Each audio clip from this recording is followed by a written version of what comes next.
from the greatest soccer city in America. It's the St. Louis Ambush and the San Diego Sockers. Joey Zanaboni alongside my best friend, Matt Rocchio. Matt, big game tonight for an Ambush team hungry for the playoffs. Absolutely. Going up against one of the best defenses in the league. They're going to need big games from Will Eske and Frank Taillou. Fortunately, they've been getting that lately. Frank Taillou on an 11-game point streak. Will Eske on a 4-game point streak. They need to continue that again against the second-best defense in the league this year. And another thing the Ambush have going, definitely the fresher team. Last time we saw them out here February 1st, scored 12 times against Harrisburg. Meanwhile, the Sockers have come a long way to go a short way. In Kansas City last night, they lost 9-6. Yeah, it's a big night for them. You think about the revenge factor after that loss. There's no way they want to continue this road streak they're on, going 0-2, especially leaving the Midwest without a win. That's a big thing the Sockers don't want to look down. Just their second loss of the season last night. No way they want that to continue. They're going to be looking for a win tonight. A big night ahead at the Family Arena. It's alumni night. Good to see stars of past and present. Absolutely. 30 years ago, hung that championship banner. Love that we get to celebrate those kind of things. It's all going for us. Major Arena Soccer on MASL TV.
Restore Chesterfield is the official wellness and recovery center for your St. Louis Ambush.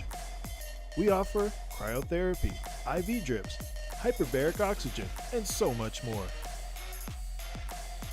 Bring your ticket stub and receive one free course service. See you soon, and go Ambush!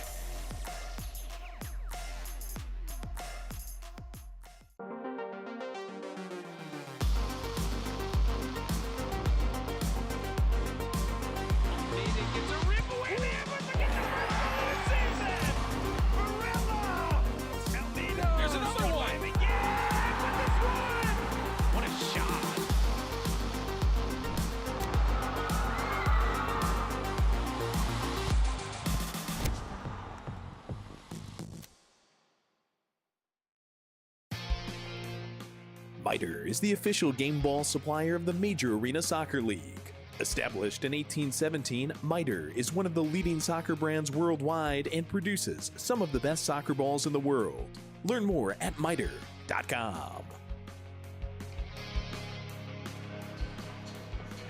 This is a presentation of the Major Arena Soccer League on MASL TV from the Family Arena, St. Louis, Missouri, the cradle of soccer in America, now playing host to two of the most historic franchises in the history of indoor soccer, our St. Louis Ambush, and on the other side, the prestigious San Diego Sockers. Well, Matt, you and I were talking about this before the game.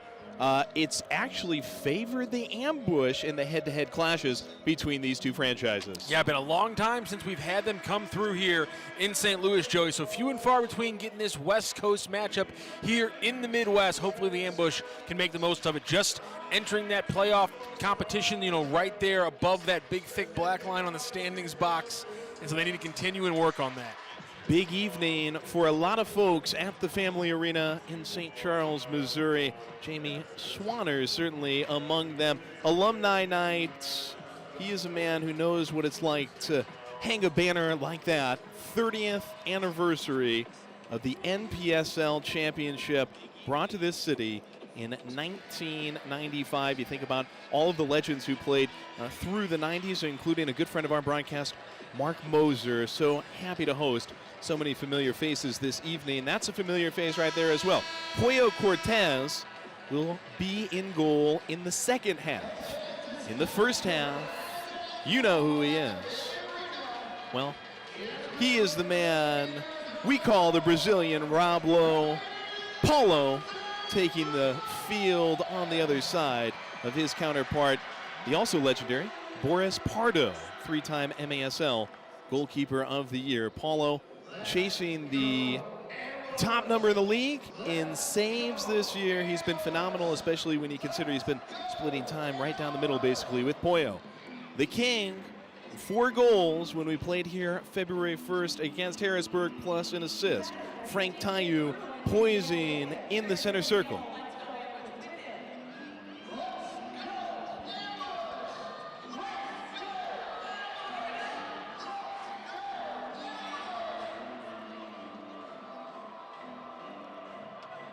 Arturo Ibarra's refereeing crew ironing out the last of the details at the Family Arena. Well, it looks like the Sockers had something to iron out here, Joey. A little last-minute starting lineup change here. A couple different players rotating out over on the San Diego bench just before this game started, Joey. So I wonder if we've seen a little change there. That's Craig Childs, all-time leading goal scorer, who just climbed off the bench and is kind of looking back and saying, get on the same page. Salazar is under the rail as well, kind of leaning over as Costa gets a word with this red-clad refereeing crew. They're the refs. He's the king. Tayu says go, so do we.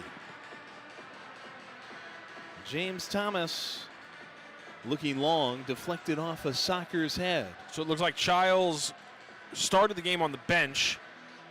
Juan Salazar, number 17, looks like he is getting the run with the first shift here for the Sockers.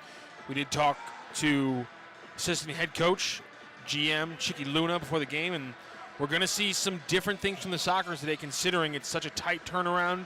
Didn't get in until 3 a.m. last night, so look for some little changes right off the bat, Joey. We've seen one.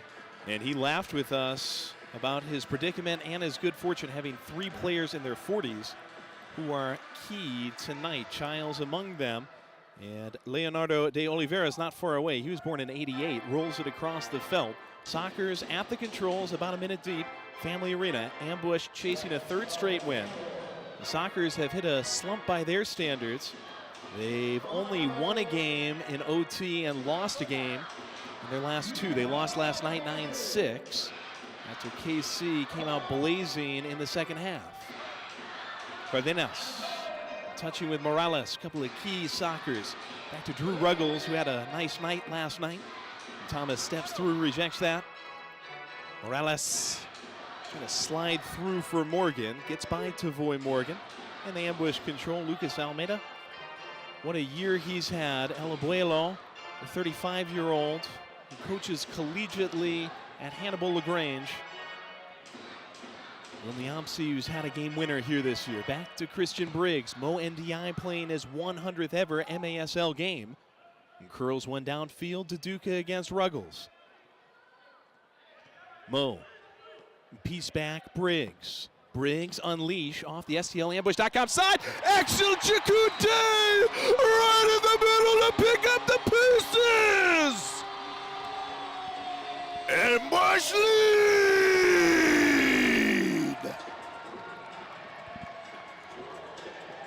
I'm going to call that one a shrugger from Duduca, because after you pick up the assist from Duduca on that bad first touch, you just got to shrug and take the point, because if you look at it here, Briggs lashes that one in off the board.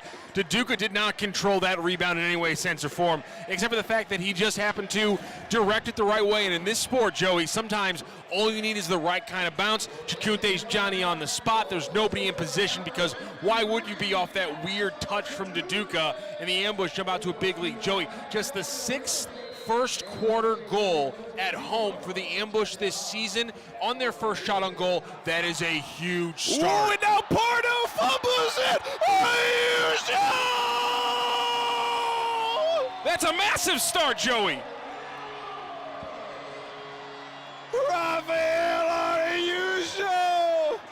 as Pardo falls apart. 2-0 Ambush just past 3 minutes in. Completely unexpected. The Sockers coming off a 9-6 loss. The motivation there, but unfortunately, the 3 a.m. call time into St. Louis last night, also a reality of the situation. And they're down 2-0 in under 2 minutes, just over 2 minutes into this game.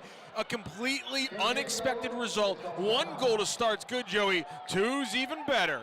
Pardo, Wow. who's a former Missouri Comet, nobody to blame but himself there after there were a lot of people to blame on the first goal. Pardo had no chance as Chukwunte came up with the ball, but there, a self-inflicted mistake. Ambush roaring, and we are going to continue to roar at the Family Arena. The Ambush are hosting Family Night again this season for $125. You get 4 tickets, 4 hot dogs, 4 sodas, and a large popcorn. The next Family Night with the Ambush is on Friday, March 7th. Purchase your family pack at stlambush.com/family pack. They're tied for the second fewest goals allowed this season with 55, Joey. Just 3 teams have allowed goals in the 50s. Comets are first with 52, and then the Blast and the Sockers with 55 each. This team does not give up goals, and they don't give up easy ones like that with a guy like Pardo in goals, let alone him being the one that makes the mistake. That is a rare, rare thing. You won't get that again. You gotta pounce on this for the Ambush, this 2-0 lead. He turns 41 in March. Boris Pardo out of Queens, New York. A long way from home, spending a couple of nights in the Midwest. Sockers 10-2 on the season. One of the prestige franchises, one of the most successful franchises. 16 indoor soccer championships, including a couple in the Major Arena Soccer League, which was born in 2014. This is another of their 40-year-olds, Eduardo Velez. Piecing across the line, it's Charlie Gonzalez who moves it back. Up the wall to Kiko Gonton. Over to get in on the action, Cesar Cerda. Cerda lets it roll up to Craig Childs. Good little fake from Charlie, bangs it in off the bottom of the bar. Gonzalez belts it off of the bottom of the bar and makes it 2-1. And that's the problem with this San Diego offense. They can come at you from so many different angles. Charlie Gonzalez, one of the league leaders in assists with 11. He's doing it the other way. He doesn't need an apple on this one. He wants the Gino, and he puts it upper shelf right there on Paulo. Nothing that our Brazilian Rob Lowe can do about that one, Joey. That was an absolute placement, and that was by Charlie Gonzalez. Heck of a move to slide Araujo out of the way. Yeah. Araujo seemed to think he was going centrally, and from there, Gonzalez unloads. Well, the Sockers, they'll do that to you quick. This guy can do it to you quick as well. Tavoy Morgan came into the weekend with 13 goals. Shares the love. Short post, Christian Gutierrez. The man from Tijuana, Mexico, has it wrapped up by Paulo. Sockers, though, are James Thomas lost it. Costa spins it. Morgan, partial block by Mo NVI. Sockers are the second lowest scoring playoff Luis team. Perez loses it, and then NVI behind Paulo. Wears one to keep the Sockers out of the back of the bookshelf. Costa, Thomas on the carpet. Gutierrez piecing back Leo. 11 minutes left in the first. 2-1 Ambush over San Diego. You're watching on MASL TV. De Oliveira had it stolen before it could get to its intended target, Gutierrez. Niamsi playing back to Paulo. Behind Breaks you. off the bench. Jeff Michaud, Tayu will hold it up. Salazar, good skill, Niamsi. Where does it go from here? Stolen easily by Cardenas. Not a great first touch, though. Bailed out by Salazar, and San Diego will move it back into their yard.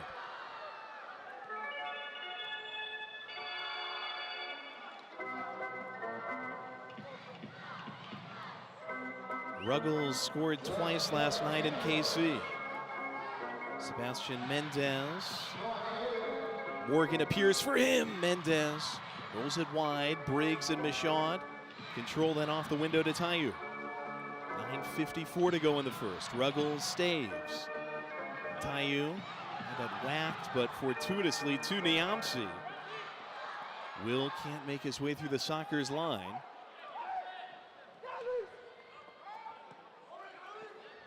Mendez pulls back against Briggs. Levine, and that's rifled out by Briggs. Was it touched last by Morales? And it looks like that'll indeed be the call. Luis Morales, who set Craig Childs up with a game winner last weekend against Tacoma. Last to touch that, heck of an effort by the Ambush. Briggs all over it.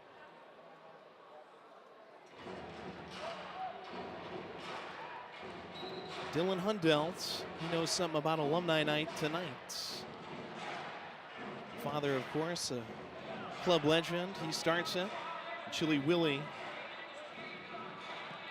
SK giving back to Hundelt. Pass forward to Deduca. Gets stymied. Hulk trying to win back. Commits a foul. Deduca had a cannon of a goal from further back from where he's standing right now on the first against Harrisburg. That foul, hey, we'll take it. He gets sent immediately out of bounds. I believe that was Cerda, who gave it to the fans for the world's shortest souvenir. Almeida at the top of the bow and arrow, 9-10, Ambush 2, Sockers 1, Family Arena in St. Charles, Missouri. El Abuelo, most effective assist man the last couple of seasons, giving to Briggs.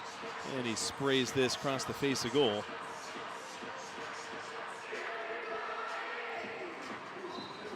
Pardo goalkeeper distribution.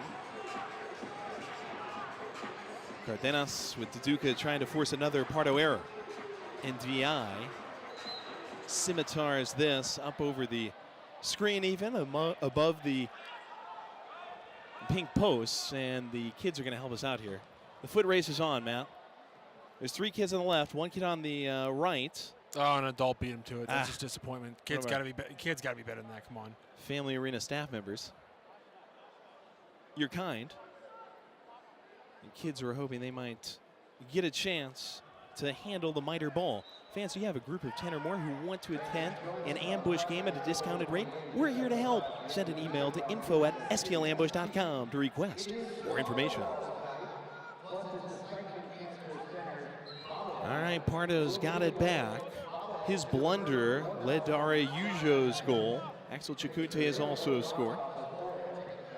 On the other side, Charlie Gonzalez on the board for the Sockers. Briggs comes up with a take. Araujo feeding Niamsi, triangulated back to Briggs. Century mark tonight for Mo NDI. He's been with Ambush in 2 different stints. Chakute in his first stint with Ambush, former sidekick and outlaw, wanted Briggs. Sockers emerging with it through a little bit of flack. Nice take then by Niamsi. Araujo, sweet move round Gutierrez. Back through, wanted Niamsi. Cardenas there to stick a pin in it. Loose for Mo NDI, dueling against Velez. Quick feet, Paulo. Almeida out to the king off the bench. Salazar causes a little turbulence. Thomas with 7:57. Lashes it, stays in off the body of Gutierrez. The Sockers setting up the attack. Salazar, gold line, wide on that. Almeida on the take off the wall. Simple header back to Paulo. Joey, what do you think here? You're up early against a team obviously super talented. Do you try to drag this one out to the 4th and then try to beat a team that's on tired legs, or with an early lead, do you push the game and try to put your foot on their neck? I'm a fan of whatever, but I'd say that. Foot on the ball. And Tayu, the recipient. Because both of them make sense. Because, Go for the win. I'm not Maybe you saying can get them to fold in the second half. It is a long trip after all. That flight from San Diego to our fair little slice of the Midwest and then is the trip a long from way. KC to Missouri, they get in at 3 a.m. They are tired. They're playing a different style than they're used to. I just wonder if trying to jump them early when you get this kind of lead is the better one than trying to drag this one out and win it late. Although I understand the idea of winning it late. First of all, it's what you usually try to do. This is your usual strategy, so you're not getting your team out of place. And also, by the fourth quarter, you're thinking, as long as we're running and pushing them in transition for the other three, we have an even bigger lead in that category by the fourth quarter. And as Donnie Alberti said, we're going to have to get a few like that where we get out in transition. How about something right here? SK, unfortunately, loses it on his heel. Briggs pressured by Childs. Louis Perez, who scored his first MASL goal on the first against Harrisburg. Back to Paulo. Chili Willie, our all-star, up in Utica. Chili Willie SK will be in New York State, part of the all-star game on MASL TV. Make sure you check out MASLsoccer.com. We're going to the official break here halfway through the first. 6:21 left in the quarter. Ambush 2. San Diego Sockers 1. This is Ambush Soccer on MASL TV.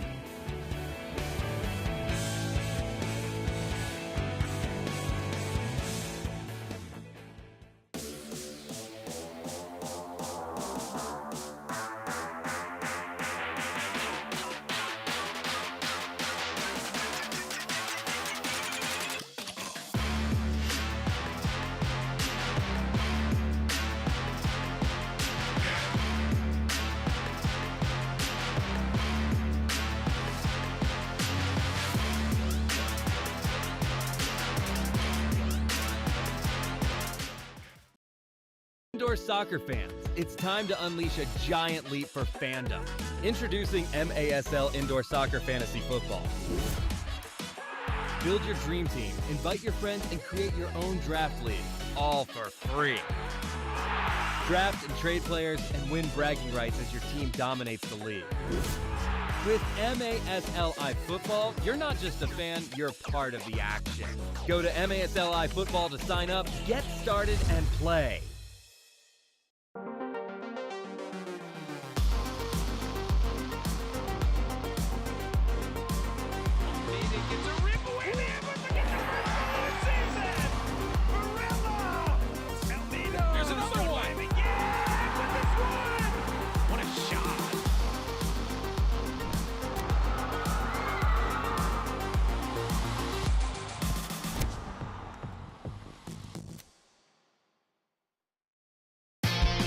MASLsoccer.com is your home for everything Major Arena Soccer League. All the latest news, leaderboards, highlights, and more. Green Drop offers a better alternative than the outdated compression sleeves and socks. Learn more or try it for yourself by visiting greendropcompression.com. Fans Take 10.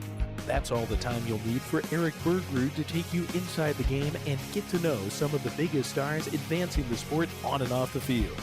10 for 10 airs weekly on MASL TV. San Luis Ambush 2, San Diego Sockers 1. That's Jamie Swanner, one of the greatest to ever play in St. Louis. So happy to have an Ambush alum like him along with us. Of course, he's the assistant coach for Jeff Locker's staff. Swanner, what an unbelievable career he had as Almeida blocks that off of Velez. Pardo scoops it up. It leads to the trivia question of the night. Jamie Swanner, he is in his early 60s. What year did he stop playing? A, 2004, B, 2005, C, 2007, D, 2008, or E, he's never stopped playing in his heart. We'll reveal that in just a mo. Costa. Can I give you two answers? Good block by Thomas, smacked off the window by Paula Scherer. I feel like you gave us two correct answers. We're going to go C and E. C and E. I don't remember what A, B, C, and D were, but can you believe this? He stopped playing in 2008. His last team was the St. Louis Illusion. Of course, a guy who's forever remembered with the '84 Olympics, and a guy who's forged a fine career now as a coach as well. Swanner. And plus, double zero is always a great number. That's a heck of a little ice pick there from Almeida.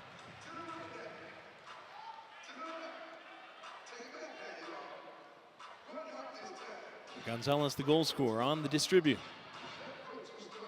Gutierrez coming to it. Sockers, they score about 6.5 a game. But Tacoma held them to 4, and Kansas City held them to a soft 6. Yeah, big thing there was Kansas City dropping 9 on him. Just a huge number for San Diego defense. Morales through the middle, Almeida thwarts. And Taiyu on the gather. Baletic, even into his mid-30s, the greatest ever player in the history of the MASL. Frank Taiyu, Baryshnikov, you find me the difference. Your taste is just wonderful. There's not an appreciation for the finer things, always, I think.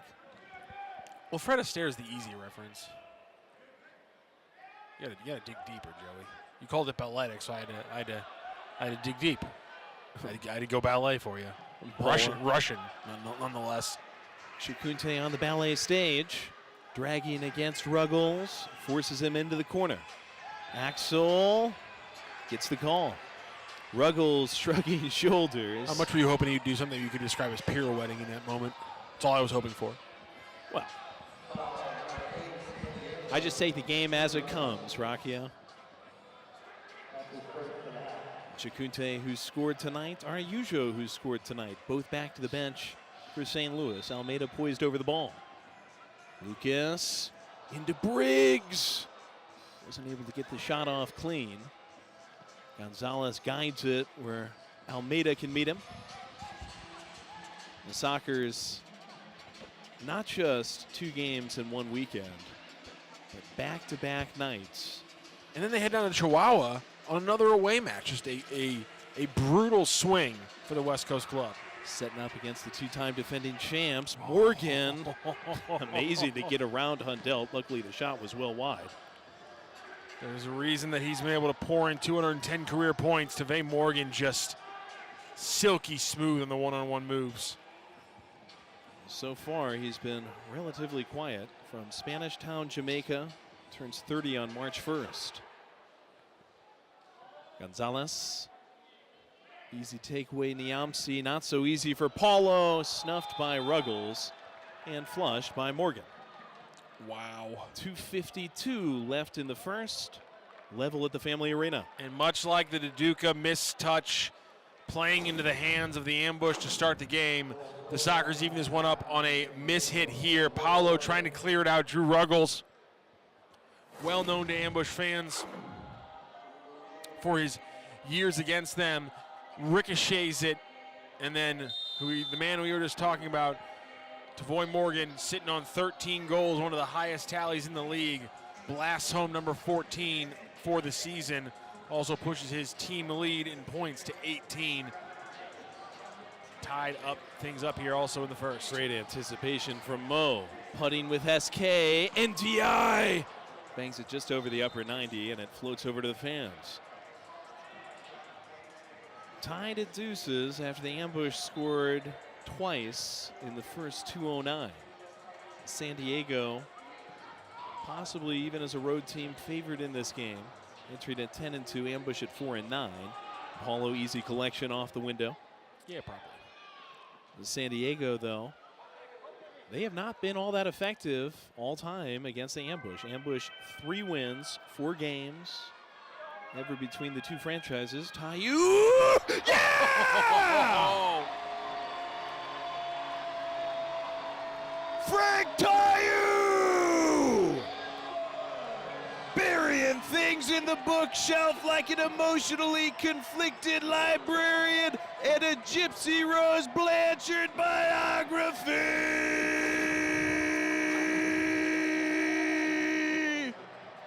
Long ball from deep, and then the Kings just going to go to work one-on-one. Pray if you have to. It might do better than trying to play some defense. Pardo, you can help as well, because the man's clearly touched by something. Look at him. Calls upon a higher power, the King. What a shot.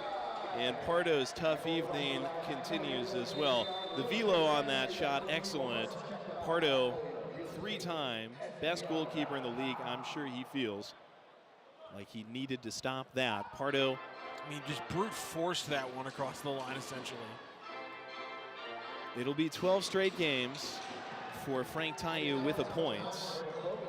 And he has made it look easy for stretches this season. He's also perhaps at times gone through it. We've heard him talk about the lonely road of success with Ashton Fry, and it really is a lot of lessons that he's learned through the years, including this season. Childs has it tipped away by Michaud, emailed up the right side. Chikute won't get to it. He wanted it to hit off the complete auto body and repair sign, but no such luck. Frank Tayu's 17th goal of the season. Joey moves into a tie for 4th in the league with Rion Marquez at that 17 mark. Also gives him his 26th point, moving him into a tie for 6th place in points in the league. Hundelt on the tape. Duca. Oh, back to Hunt down. Yeah, baby!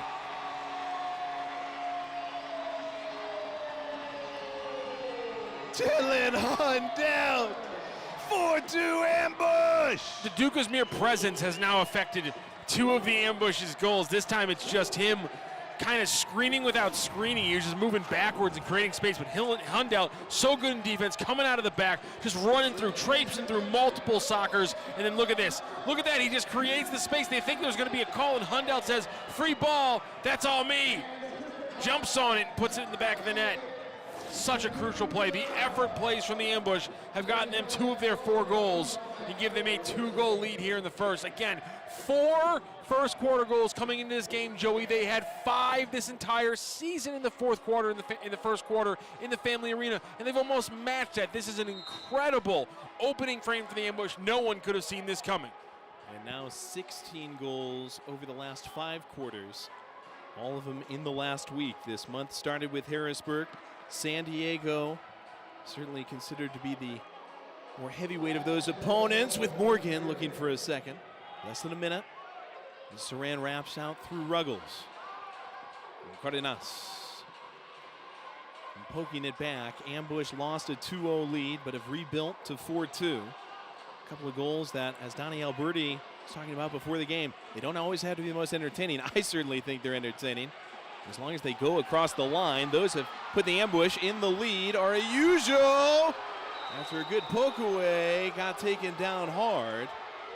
And some shrugging of shoulders by Gantan, Kiko Gantan.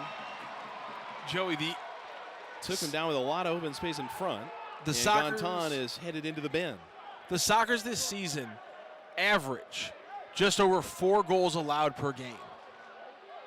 And already. Unbelievable that the ambush now, with a penalty, with a Socker in the box, a man advantage, the ambush could walk away here with a first quarter bigger than the entire season average for what the Socker defense allows in a game.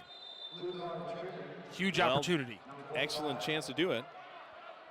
With Gantan on Exile Island, ambush, less than 30 to go in the first. This could very well spill over into the second. Ambush are one of the better teams in the league on the power play. It doesn't happen often, but when it does, they are the 3rd most efficient team with an extra man on. Chile to Almeida, less than 10. Tayu tattoos the glass above the bar. Duca, not in much of a hurry. Ambush, no. We will carry on with about 1.5 minutes of the power play in the second. Right now, all smiles at the Family Arena in the broadcast booth. 4-2 ambush. They know there's a road ahead. It starts after this on MASL TV.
Catch MASL Monday every Monday night on MASL TV and on CBS Sports Golazo. Alex Postavansky and Phil Levanko are joined each week by special guests from across the league to recap the weekend's games and discuss the league's hot topics.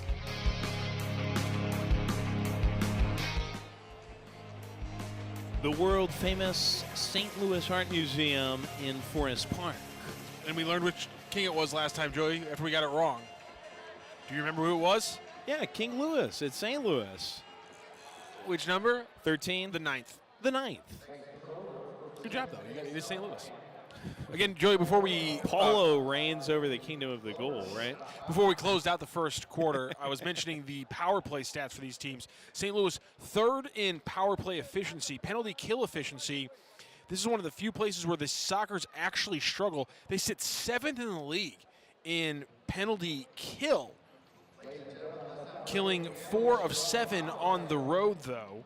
Yeah, and both teams seem ready to start. We're just waiting for the clock to now expire in the last 15 seconds. Yeah, this seems a little and get us obligatory. Is that the word I'm looking for? into the second quarter. Ambush up 4-2.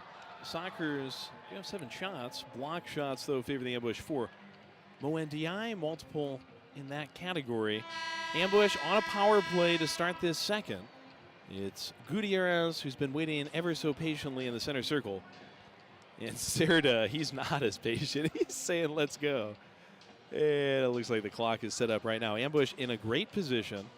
Up 4-2 against one of the heavyweights in the MASL. They can do this to you. They can control the ball. Cardenas flung forward for Gutierrez. Disappears under him. Paulo lashes it up the board. Cerda trying to keep it pinned against Michaud. Peels off the board. Michaud goes on a bobsled ride. Morgan, who had the second goal of the first for San Diego, ultimately helps escort it back, wants it back. Hundelt, who has the last goal for the Ambush, is staving while Michaud goes diving with the head and spearing it back to Paulo. He's one of the few players who I've seen multiple times do that diving header back to the goalie, and it's one of my favorite things I've ever seen. He does it so Michaud's played consistently. well. It's so useful. Him and Hundelt have been an absolute game changer Yeah, for Michaud the had Ambush a defense this year. highlight goal on the first against Harrisburg. Yes, he did. Great feed to him by Robbie Cristo, who is not active tonight. Michaud, his second stint with the Ambush as well, this time with short hair. Almeida cuts the hair of the crossbar. Thomas gets it under control in front of the Ambush bench. Almeida again. Oh, a stop, and now it gets bopped up over the bar. Looks like that's Xavier Snare Williams, who is now playing in place of the struggling Boris Pardo. Puyo Cortez eventually, we've been assured, is going to play for Paulo. Williams this season, Joey, appeared in 4 games. He started 2. It hasn't been a big drop-off. A 4.4 goals against average for Pardo, just a 4.56 for Snare Williams. Obviously, when you talk about the defense in front of these keepers, usually very stout. But Pardo has struggled today. So we're going to see a total of 4 keepers in this game. Yep. And then, of course, there's always the threat of the 6th attacker who can use his gloves. Well, he doesn't wear gloves, but his hands in the box. I will say, Snare Williams a slightly higher save percentage than Pardo, 739 to the 701 for Pardo this season. So not losing much, it looks like, despite the age and experience of Pardo in this game. And that age might be working against him Yep. on a night like this. Back-to-backs. De Oliveira leaving. Goalie switch to start the second quarter for San Diego. Cerda looking for Childs. Puyo will come in for Paulo at the start of the second half. It bounces up onto the Ambush bench. Sockers are going to restart. For Paulo and Puyo, it's basically a split right down the middle. They're both fantastic in their own right. Puyo early 30s, Paulo later 30s. I like it. You know, Joey, if you have the talent on your roster, use it. There's no reason just to bench a talented goalkeeper just because you have one of it, especially when you got you guys who are a little bit Ooh. older. Cerda stumbled, got up, NDI sweeps it away. Luis Perez. As that bang back by Costa. Well, we've said it many times. They're the 2 most similar names for goalkeepers in the MASL, perhaps in history. Paulo and Puyo. Costa going against the rookie Perez. Good work to force him away, but gets called for jousting. That's, of course, Joey, until the inevitable happens and Milwaukee signs William Benihana. They just call him Willie B on the broadcast. It's William Bonahene. Yes. As memory serves. Charlie. It's Bonahene and Benihana. Then, yes, there will be a challenger to Paulo and Pollo. Morales. Stopped off the wall by NTI and then stopped again. Donnie told us before the game he needs something to get him going. And these block shots are starting to fire Mo up, unfortunately. Morales has ended up on his derriere. Yeah, and he really needs that moment to take him from getting involved on defense to really bring him into the offense. The Ambush have flourished this year at times because they have so many different options who are scoring. They have 6 players in double figures. You know, that's as many as the Sockers actually have. It's just, you know, they got to lock down their defense a little bit, but they need Mo to be that 7th guy on the offense. And I know that sounds greedy, but you need it when you can't maybe lock teams down defensively. But he's helping on the defense, so maybe that's where he really makes his impact. Big guy, sees the game well. That's why he's such a good passer. The restart off of Araujo's foul goes nowhere for San Diego. Trying to saddle back up. Spillage, this time a foul on Briggs. We don't get a lot of chance to talk about Christian Briggs, but man, Morales he has and really him going at it. developed into such a solid defender for the Ambush this year. Played 12 of the 13 games.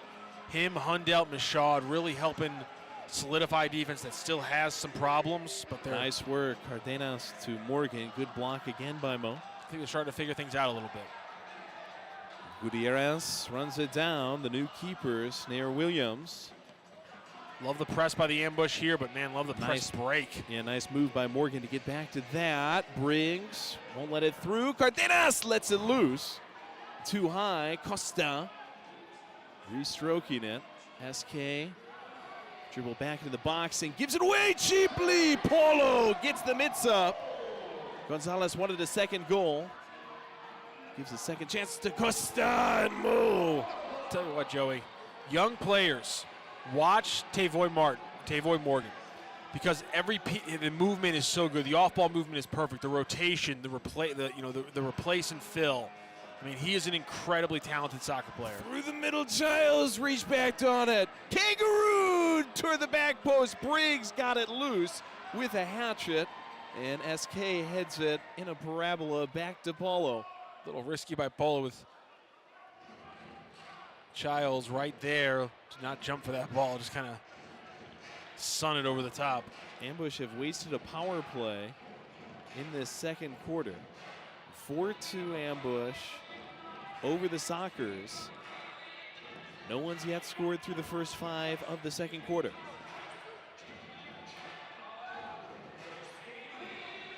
Thomas. Long frisbee. Snare Williams gets the noggin to it. Pop back by Tayo to Almeida. Michaud teed for him. Salazar off of Niamsi. And to the first row of fans above the Siteman Cancer Center sign. Ambush players give out Siteman Cancer Center balls after every goal scored. 4 of them so far this evening.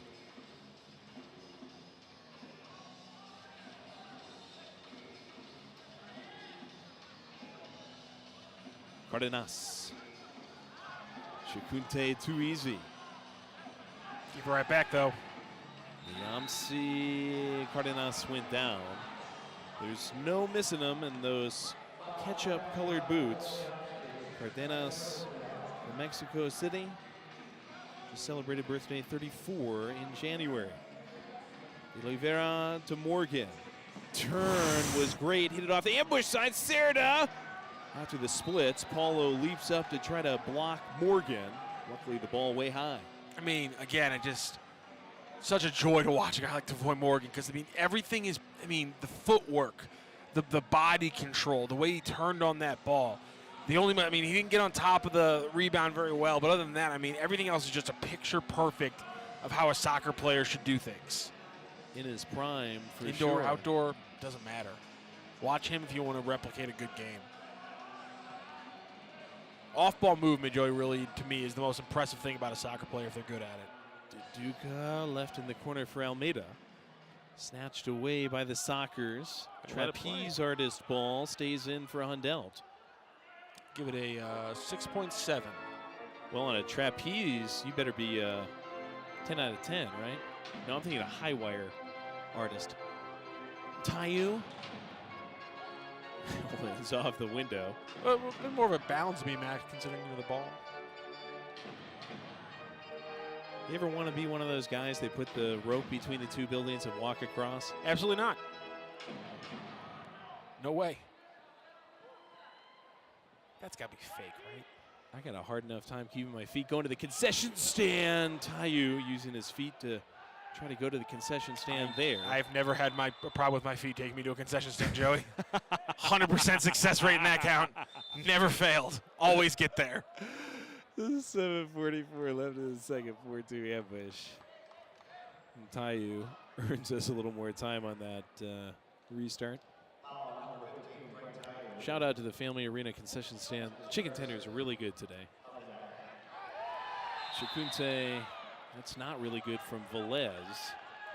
Goes toenail clipper in, and Axel, one of our 4 goal scorers, trots back to the bench.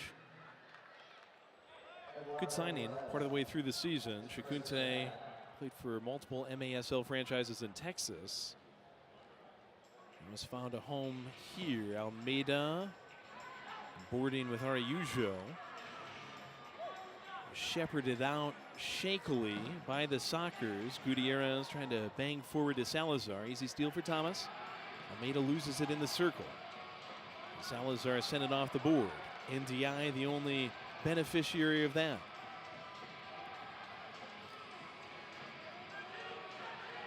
Seven, Niamsi.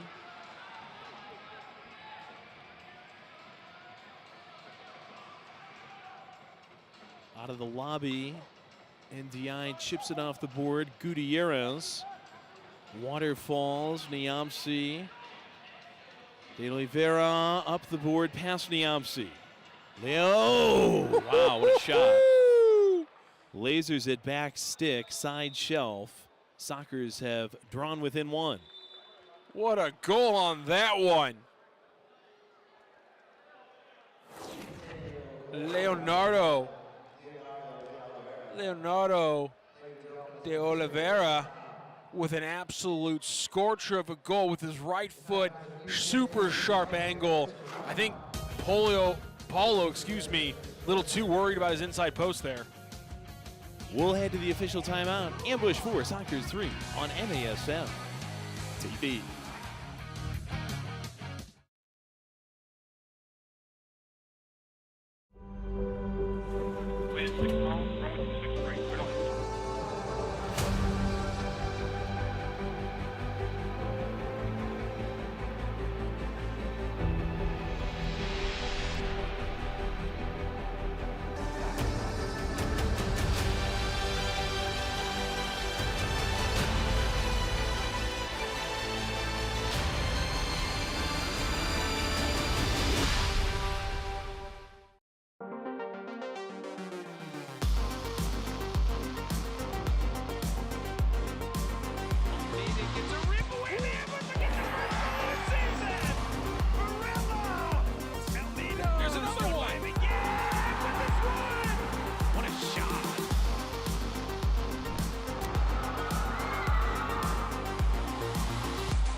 Halfway through the second, 4-3 ambush in a fantastic way.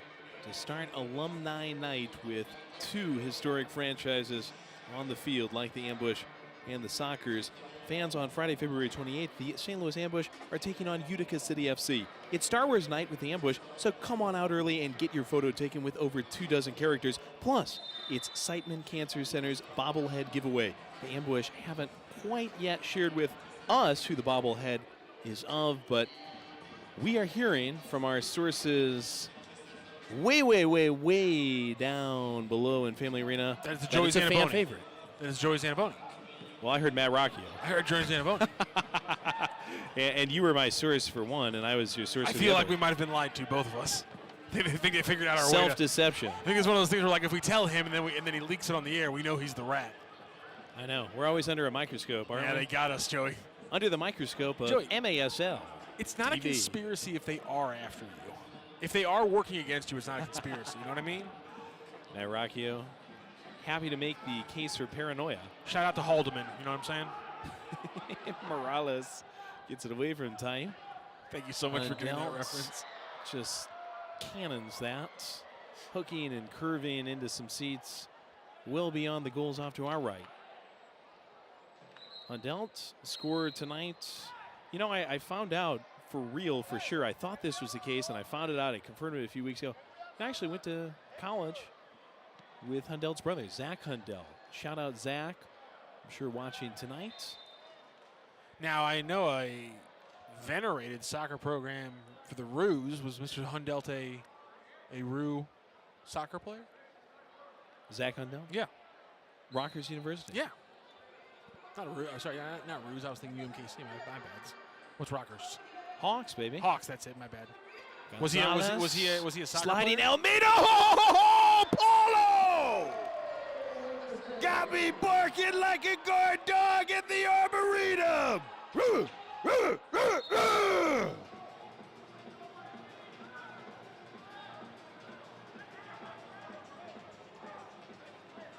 Why is the dog barking in the Arboretum? I'm sorry. I had to ask the question. I usually try to just leave It's a him out guard there. dog. Morales But through Niamsi pours water on the fire. why is he barking at trees? Is Am it- I wrong about what someone's an trying to arboretum bark is? Somebody's trying to break into Ah. the Arboretum. Who would and he's break- barking. I would break into an arboretum. You can't get good maple anywhere. If you're into carpentry, right? You might break into an Arboretum. Morales trying to build something with Condon. Luckily, BB's it wide. That or a very big fan of Auburn football. If you know, you know. Flare back to Costa. That's right. That guy in the all those years ago in Paul. Alabama. I guess he was an Alabama fan. You're correct. My bad. I screwed up the joke. Thank you very much, Joey. Well, in the state of Alabama. He either was way. an Alabama fan in the trees. Oh, at that's Auburn. gorgeous from the Amsi, but what a just beautiful on the pass. other side. Couldn't quite put it together. Tayu, It- take a look again at this Paulo save. Oh, wonderful. Look, I mean, his body completely perpendicular with the The ground, little Joey. dummy lets it through. I mean, this carpet is not forgiving. Not For a at all. man of his age to go flying completely perpendicular with that kind of height, no wonder he's not playing the second half, Joey. Or at least not starting it. Gonton's entry Let the man rest. picked up by Serda. Well, there's always that question when you're knocking on the door of 40. When is the end? From a selfish perspective, what a pleasure it is to call games with Paulo in them. Hey, The man, most what- acrobatic keeper definitely in the MASL. That's Ruggles on the foul against Duduka. But you do understand, he coaches in the area.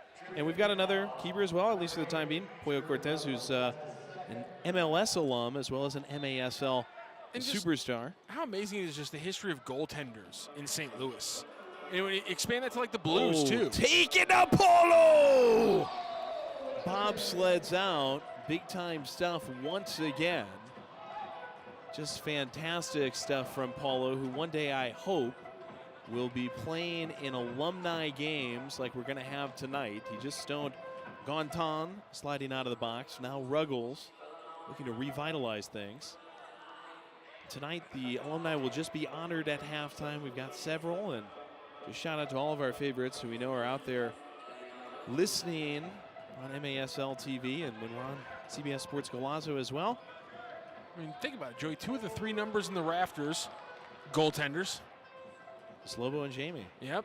Right Paulo between them, has put together an incredible career. You think about the Blues and all the great goaltenders in the history of that franchise. I mean, this is a city with goalkeepers who flourish. And also, I want to say, getting prepared for this alumni night, Joey, I was looking at some old pictures. The flow that Jamie Swanner had in the glory days, oh my! I mean, it's some of the most magnificent hair you've ever seen on an athlete. And he's still got a good head of Look hair. at that. I mean, Duduka's foul. Sorrells. Fox blocked in deep by NTI. Rescued by Ruggles. look, I'm showing Joey a picture of a mullet that Jamie Swanner was sporting at That's one point. incredible. I mean, That full. puts Kenny Powers to shame. Yes, full business in Shame front. on you, Kenny Powers. I mean, offense in front, defense in the back for Jamie Swanner. Let's see if I can get the. Morales, the latest to be whistled for a foul on the Sockers side. Mo sent it, and now is flustered because they're bringing it back. Less than 3 to go. This is the debut of my new face here. Swanner, my gosh. That is such an epic. what a mullet It's on almost a as champion. if someone has made the old Davy Crockett hat out of pure hair. It's unbelievable. Well, somehow they've given this to San Diego, and the Sockers trying to make the most of it. Costa up top with his team within 1. And Charlie Gonzalez has one of the 3 for San Diego. Morgan, another goal scorer.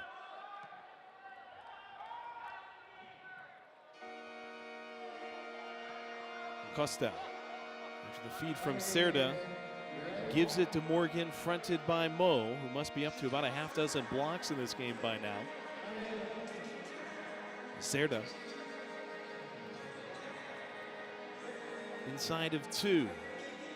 This quarter started with a power play for the Ambush. We have not scored. Tricycle attempt. Snuffed by Niamsi. Gonzalez the one to at least try his luck, and now he's one of several upset with the ultimate ruling here. Ambush on the clear. Joe, you know what's crazy? Coming into the game, Mo NDI had 9 blocks in 9 games. He Unbelievable. should surpass that tonight. Yes, unbelievable defensive performance from him today. Just stepping up in a completely different way than what the Ambush would have expected in the game that they needed to him against this team tonight. Big part of this 4-3 lead. Giles, wide receivers it with the chest. Costa going to work. Went far post, rolls wide. Chikute wanted to get out. Wow, I'm and surprised that somehow call's going he's against the being Ambush. Called for the foul somehow. Yeah, he was just, you said, Joey, he was in control of the ball. He's trying to get out. Maybe she's thinking. Velez, I thought, fouled him. Maybe they're thinking he lowered the shoulder into that play. Is a questionable call that the Sockers ended up with. A big it, impact with 75 seconds. Sent through the middle. Ambush easy head. Costa.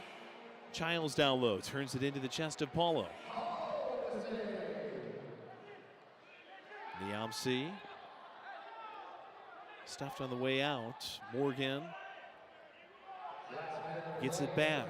Turn and hit. Hit wasn't as good as the turn. Thomas on the defense. Paulo on the pancake.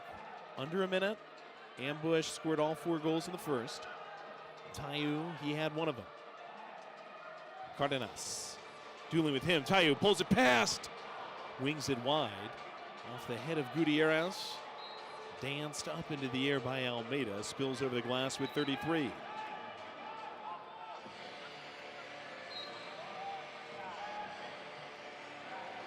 Cardenas restarts it. Gutierrez got it from Leo. That 3rd goal scorer for San Diego. Set up in the circle. Less than 20. Costa. Leo. Morgan trying to make his own space. Huge play by Hundell to get in there, Joey. Morgan refed under 10. Cardenas. Cardenas, man, that's the 3rd time I Final think, Joey. second. Araujo to Almeida. Won't bear fruit. 4-3 Ambush. What an evening of soccer at the Family Arena. Two storied franchises dueling on alumni night. More on the St. Louis Ambush alums on the other side of this break. This is the Major Arena Soccer League on MASL TV.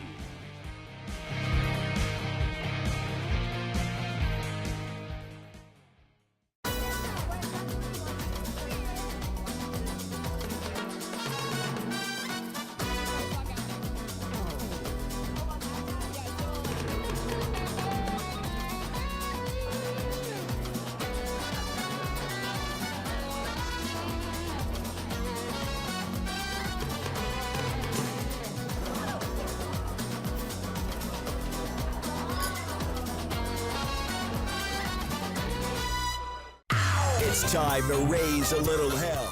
The Ozark Mountain Daredevils. Saturday, March 1st at the Family Arena. With special guests, Molly Hatchet and the Georgia Satellites. This is the farewell tour of the Ozark Mountain Daredevils. And keep your hands to yourself. Tickets on sale now at the Carroll House Furniture box office, located at the Family Arena or Ticketmaster.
Shoot! He scores!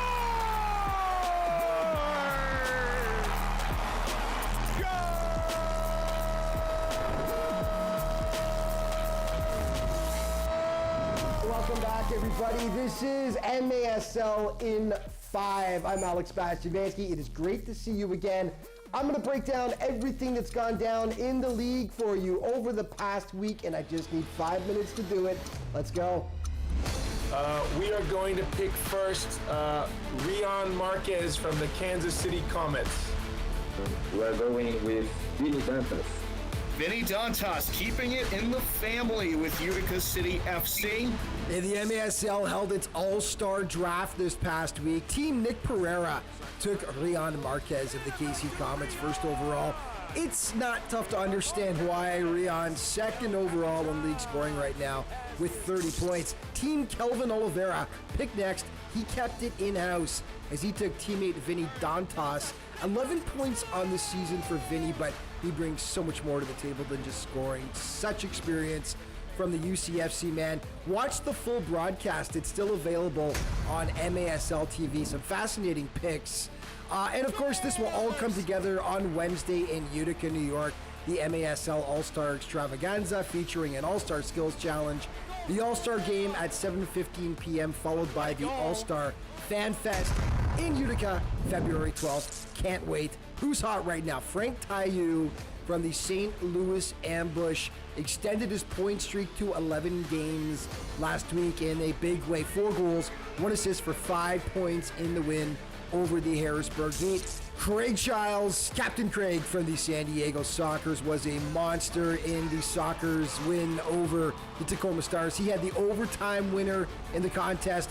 1 goal, 2 assists, 3 points overall in the game. Also, Juan Pereira from the Baltimore Blast continuing to be hot for the Blast, who are just hot overall. Their massive 9-3 win over Milwaukee last week, won 2 goals, 1 assist, 3 points in the game. David Ortiz of the Texas Outlaws, first of all, congratulations, Texas, on picking up your first win of the season over the Dallas Sidekicks. David, 2 goals, 2 assists, 4 points, and that had to be even sweeter considering they won in that Dallas derby against their crosstown rivals. But we got to mention Jamie Lovegrove as well from the Dallas Sidekicks, who just, the ageless wonder, continues to get it done. 1 goal and 2 assists for 3 points in that tight loss against the Texas Outlaws. Your scoring leaders right now, Kelvin Oliveira continues to lead the way with 31 points, followed closely by Rion Marquez, then Marco Fabian with 29 points, and Sanchez of the Wave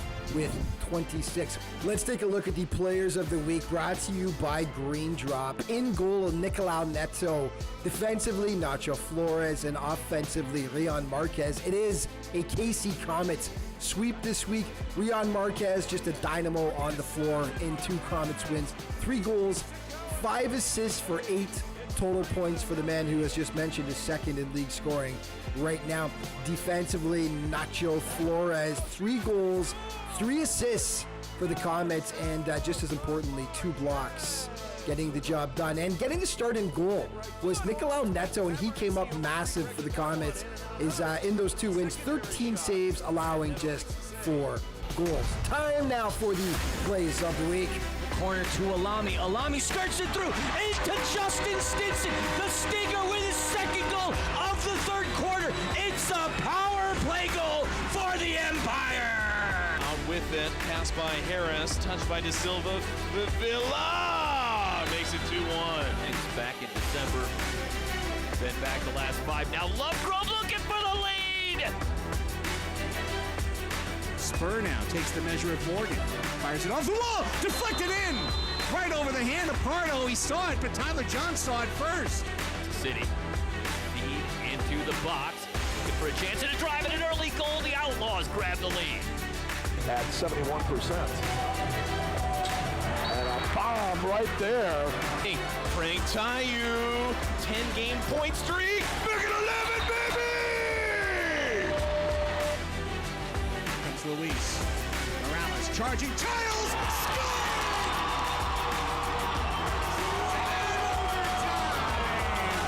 Who did it? The all-time goals leader! The pride of Poway, Craig Childs! And that is a wrap for this week's show. But just remember, all throughout the MASL season, to stay up to date on everything that's going on with the league, be sure to check out the MASL's official social media outlets. Thanks for watching. We'll see you next time.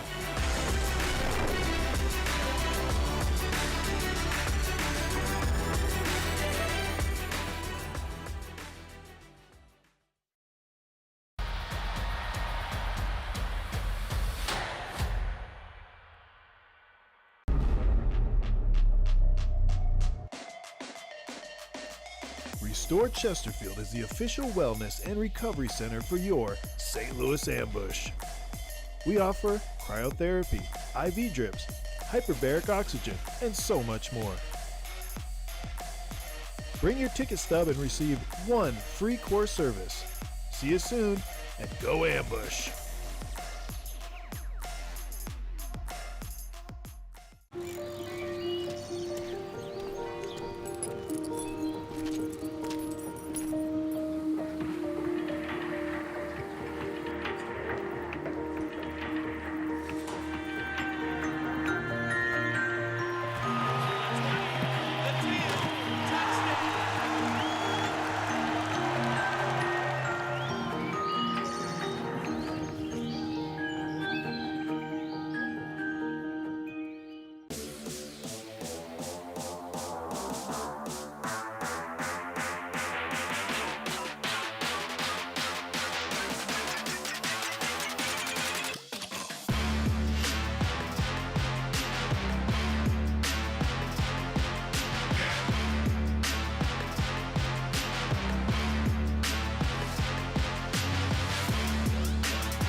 The wait is over.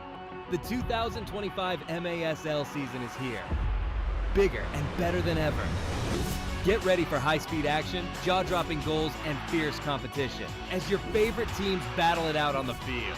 With intense rivalries, unforgettable moments, and new stars rising, the MASL delivers excitement every week. Get your tickets now and be part of the excitement, because this season, the action is non-stop.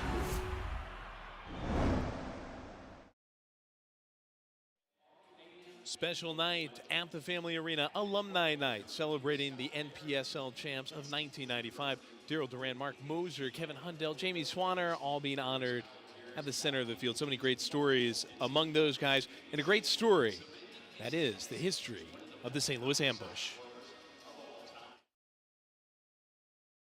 The Ambush come all the way back. They win it 14-11. Steve Maurer led the Bush with 5 points. Mark Moser had 4, including the three-pointer, and St. Louis, the champions, in a sweep. Visiting is pretty, visiting is good. Seems that all they ever wanted was a brother. This could be a secret, we can keep it good. When all they ever wanted had a brother. This is a call to my past resignation. This is a call to all. Fingernails are pretty, fingernails are good. Seems that all they ever wanted was a rocket. Their balloons are pretty, big and say they should. And both fall the ground, call a magic marker. This is a call to all my past resignation. This is a call to all. This is a call to all my past resignation. It's been too long.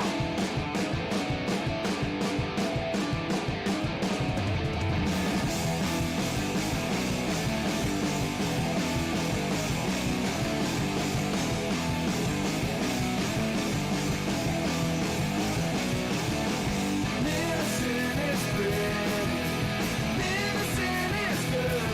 Even horses, Morris and to water. Ritalin is easy, Ritalin is good. Another one, water down the corner. This is a call to And St. Louis, the champions, in a sweep. There's a lot of tears out here. There's joy. I mean, there's everything. Now we're going to go in and we're going to have a little celebration. St. Louis, tremendous.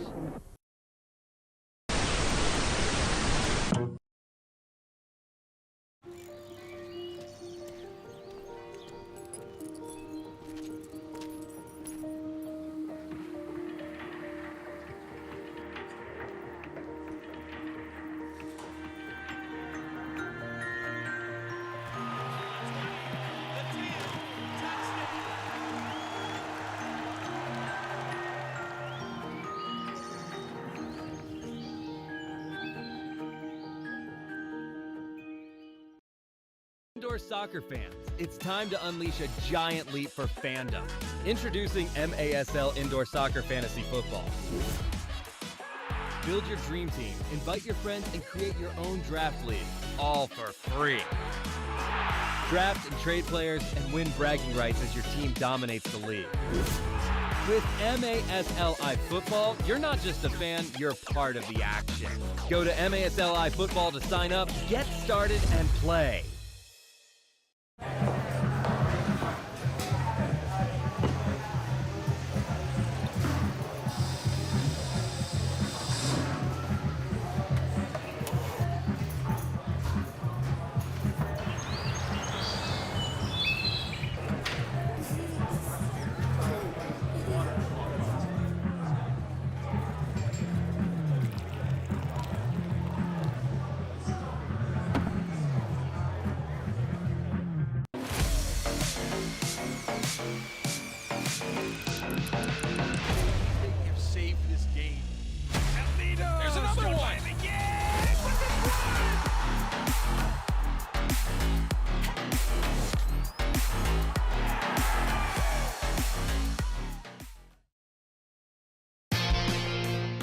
Get the latest news on the MASL and your favorite teams by following MASL Soccer on Facebook and Instagram and MASL Arena on X. Subscribe today to MASL TV on YouTube. You'll find game rebroadcasts, MASL shows, highlights, and more.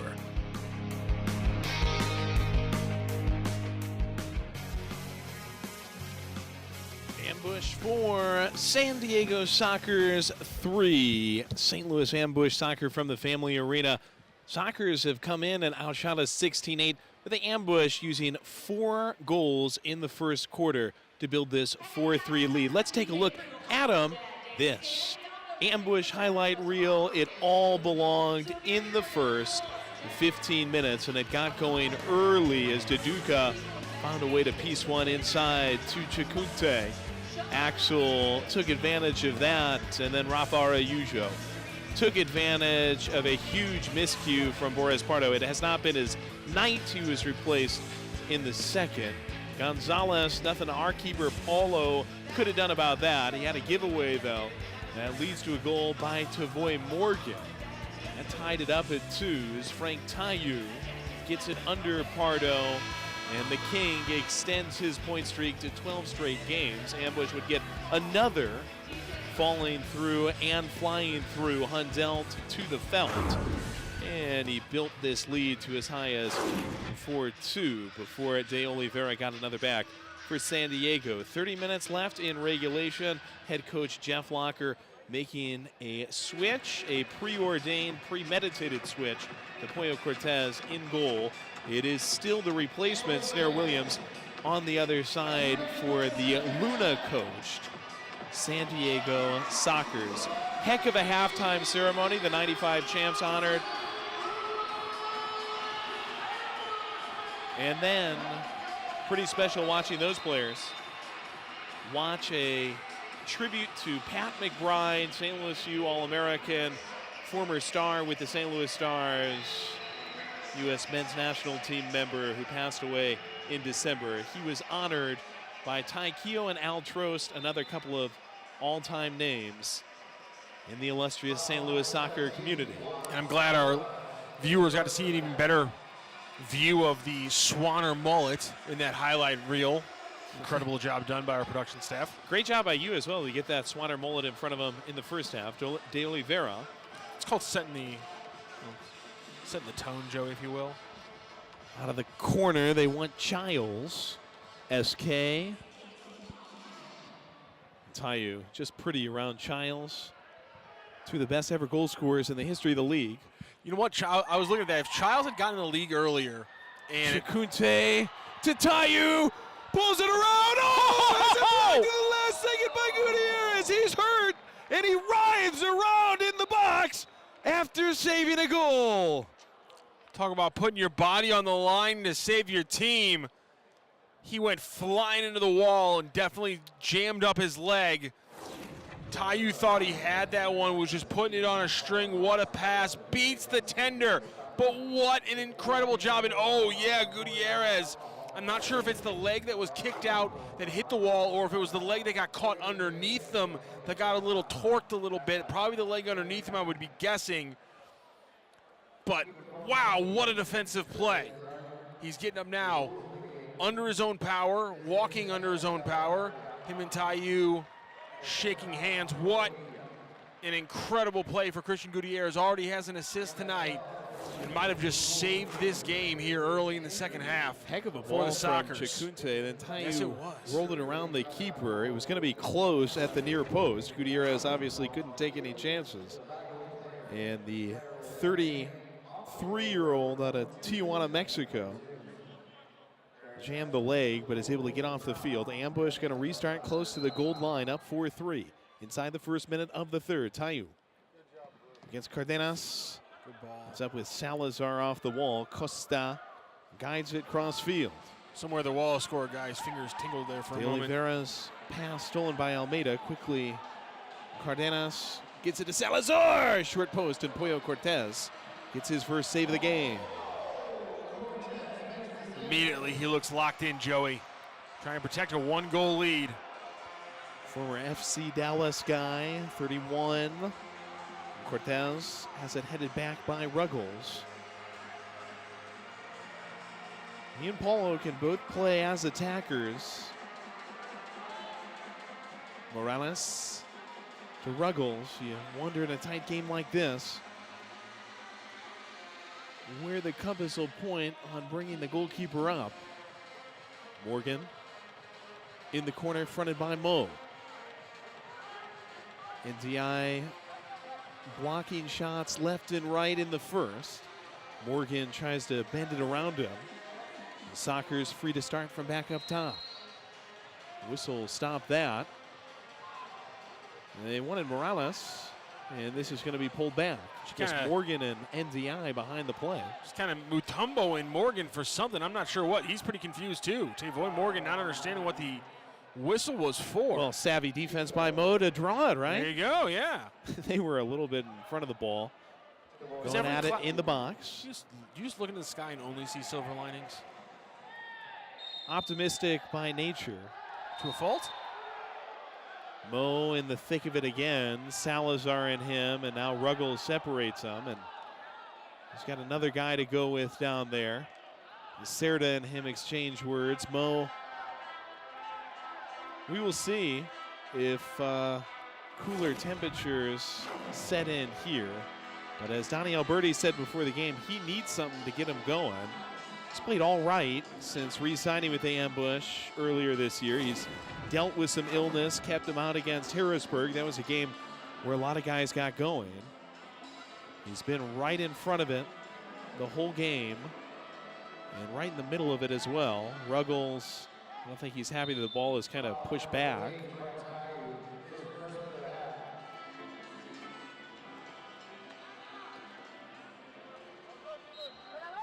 Morales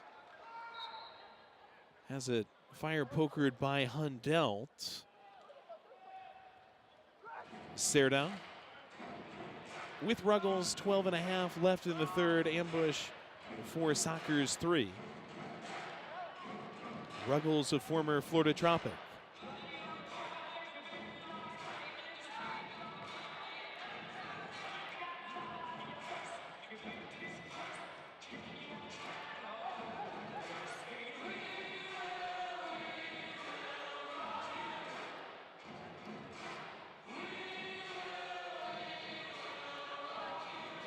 Mendez leaving for Morales.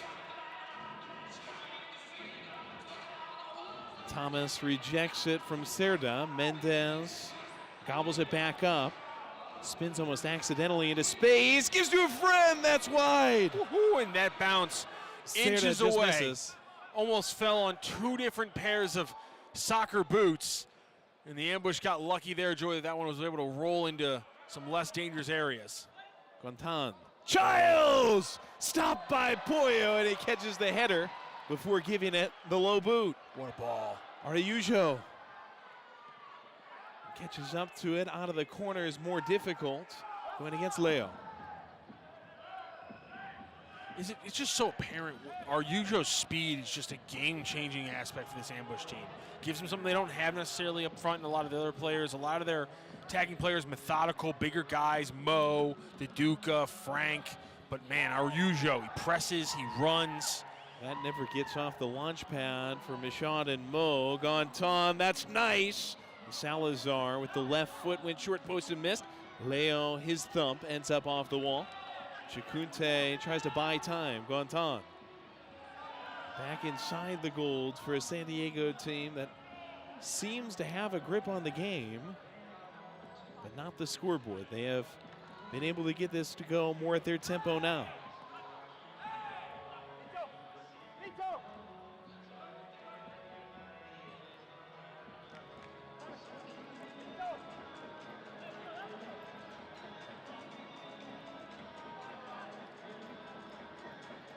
Cardenas. Rolling Morgan. Leo again on the wall.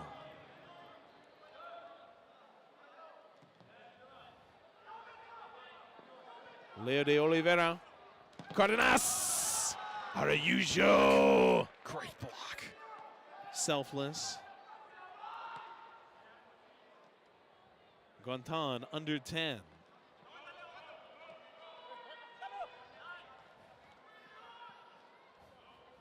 Gutierrez, first minute since seeming to jam his leg against the poster board, blocking a shot from Frank Tayu.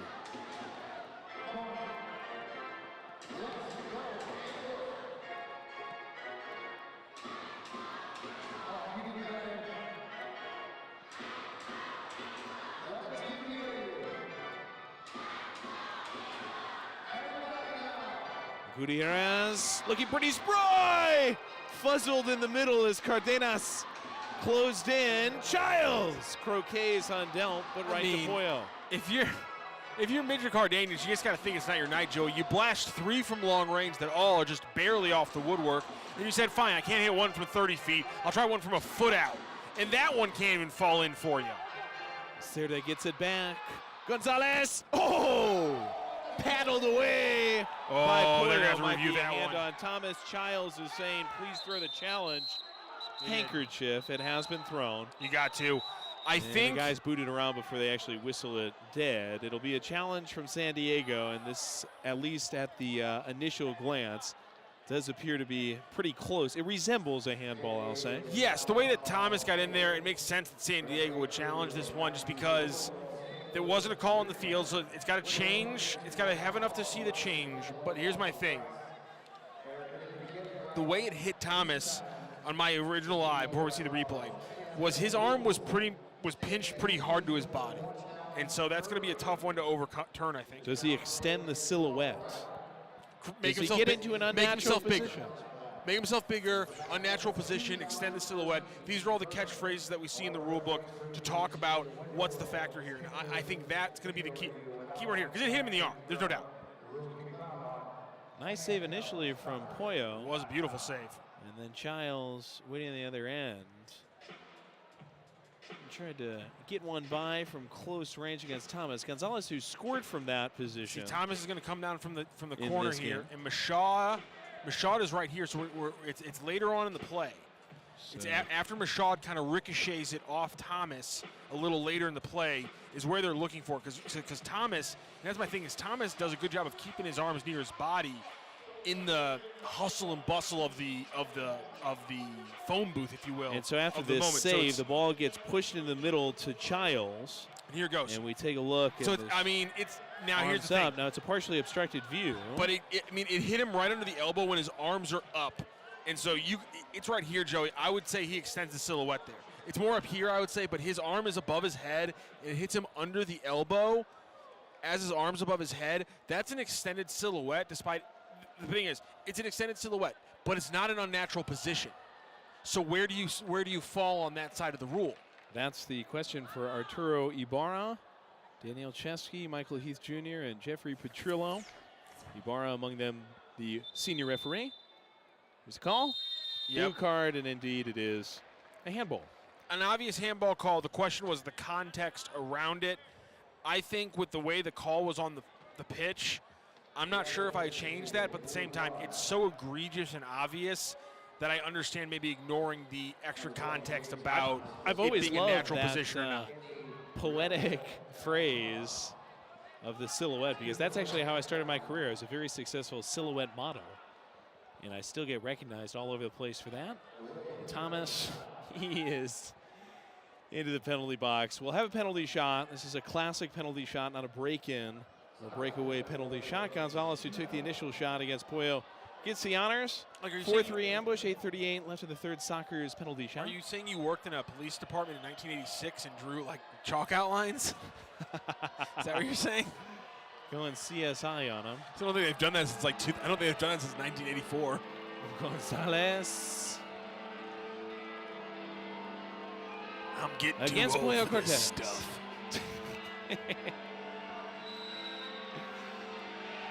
Gonzalez. Oh! Pollo! Throwing that thing out like it was showing up naked at the Grammys. Huge save from Pollo Cortez. And we'll stay 4-3 as the Sockers get onto a power play for the first time in the game. Ibarra is the subject of more controversy here. And this could be big because the Sockers are the best power play team in the league, Joey. And so if there's something that could even out this game at 4 apiece, it doesn't look like it's going to. If anything, the referees were talking to the Ambush bench, so. That's a bad foul as well. Yep, the Ambush now will have to kill a From penalty Gonzalez. against the #1 penalty team, power play team in the league. San Diego has scored on 61.5%, far and away the best in the MASL so far this season. Well, they guided forward with only about 90 seconds left on it. Gonzalez, who had that bad trip that allowed the Ambush to get the ball out of the zone. Morales, rotation, Leo feeding, Childs scoring. Shelves it with 7:55. We're tied at 4s. Perfect play there by Childs. Mo NDI does a great job trying to get across. Unfortunately, when you're going against a guy like Childs, who scores like he does, one of the highest per game averages in league history, it's hard to stop it. This is St. Louis Ambush Soccer on MASL TV.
MASLsoccer.com is your home for everything Major Arena Soccer League.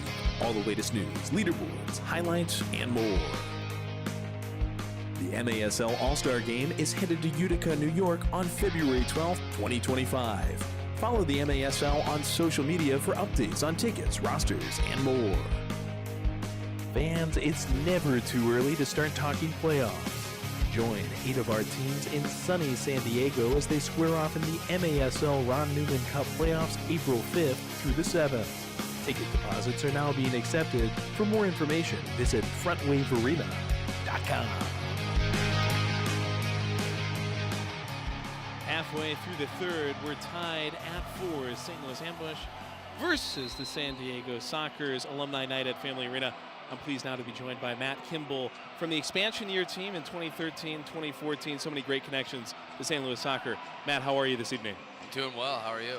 You know, it's a pleasure to have you, and it's a pleasure to watch this Ambush team be so competitive against a Sockers outfit that came in favored despite being the road team. Able to nudge this out after capitalizing on a power play. That's nice from Mendez, but swept into the dustpan by Duduka. Parabol it out toward Michaud. That's pretty. Oh, that's pretty as well. Pollo stones Morgan just outside the box, and Almeida will have it fall to him with Duduka running. Matt, what have you thought about the Ambush's play tonight? I think it's been good. You know, it's been a while since I've come to a game, but moving the ball quick. It's a tight game, but I think we got our chances, and I think I feel pretty good about the outcome. So far, so good. Almeida has it clogged by Mendez. You were part of that expansion year team, the revitalization of the Ambush in the area, 2013, 2014. Your coach back then, Daryl Duran, he was out on the field tonight with the NPSL champs as Almeida brought that down.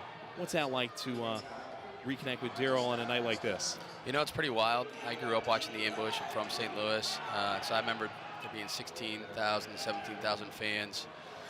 So to play for him was surreal, and then also to kind of see, I guess, as a kid, I guess you could say your dreams come true. I know there's the MLS now, and soccer has grown significantly, but at that time, I mean, it was amazing. But we had a good team. We had a lot of talent from St. Louis and good chemistry. So to see him tonight was awesome. I haven't seen him in a while. Still looks like he's in great shape. So. Well, he is known in the fitness world. Morales blocked by Mo.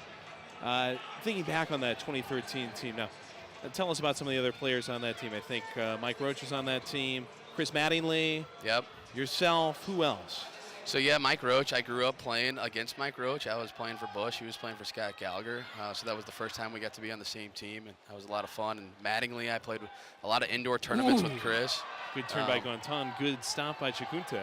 And so it's great to be in a professional environment with him. But yeah, Kyle Hobson. Play a lot of indoor tournaments with him as well. But yeah, there was a lot of a good, talented St. Louis. Brian Groark was a year younger than I was. Get to share the field with him was good as well. There was just so many people that Chad Vandergriff, I think he still plays. Yeah, Chad shout out with to the Chad. comments. Yeah, he was a great defender, and I mean, I could go on and on about some of the guys on the team, and we had a fun year. This is Matt Kimball from the 2013-2014 MASL expansion team. Ambush brought the Ambush back into this area, and what a pleasure to have him, as well as so many great alumni out here tonight with Mark Darrell. Jamie's on the bench. Serta has the ball for the Sockers, just under 5. Pat McBride honored at halftime as De Oliveira drops this back. That was a really moving tribute to one of the St. Louis icons, wasn't it, man? Absolutely. You know, it's when you're from St. Louis and you see the history and you see the kind of acknowledgement and the tribute that they give to players and coaches, it makes you feel good, and you know that we're doing something good in the community for the kids as they grow up, and maybe they can say, okay, I can do this, or I can play pro. It's always about hope and giving kids hope, and so yeah, it was a great tribute. And Cardenas out of the center circle. 4-4 game. Ambush, Sockers. Ambush hungry for a playoff spot. Looking for one of the last tickets out to the San Diego area in April. Front Wave Arena going to host the quarterfinals, semifinals. San Diego, an implicit home field advantage. They are trying to get out of their current position of 4th. Ruggles whips it wide. Briggs, splash off the board, Hundelt. Good pop, Araujo. Araujo can't get turnage against Gonzalez.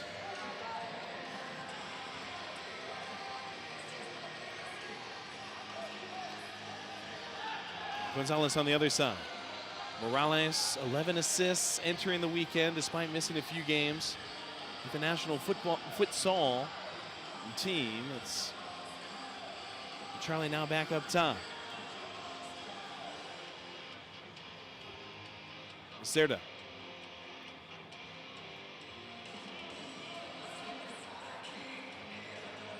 Morales out of the referee's crease. We got Matt Kimball, former St. Louis Ambush.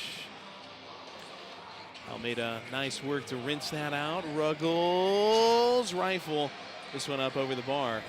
Matt, what do you think is the future for the Ambush franchise?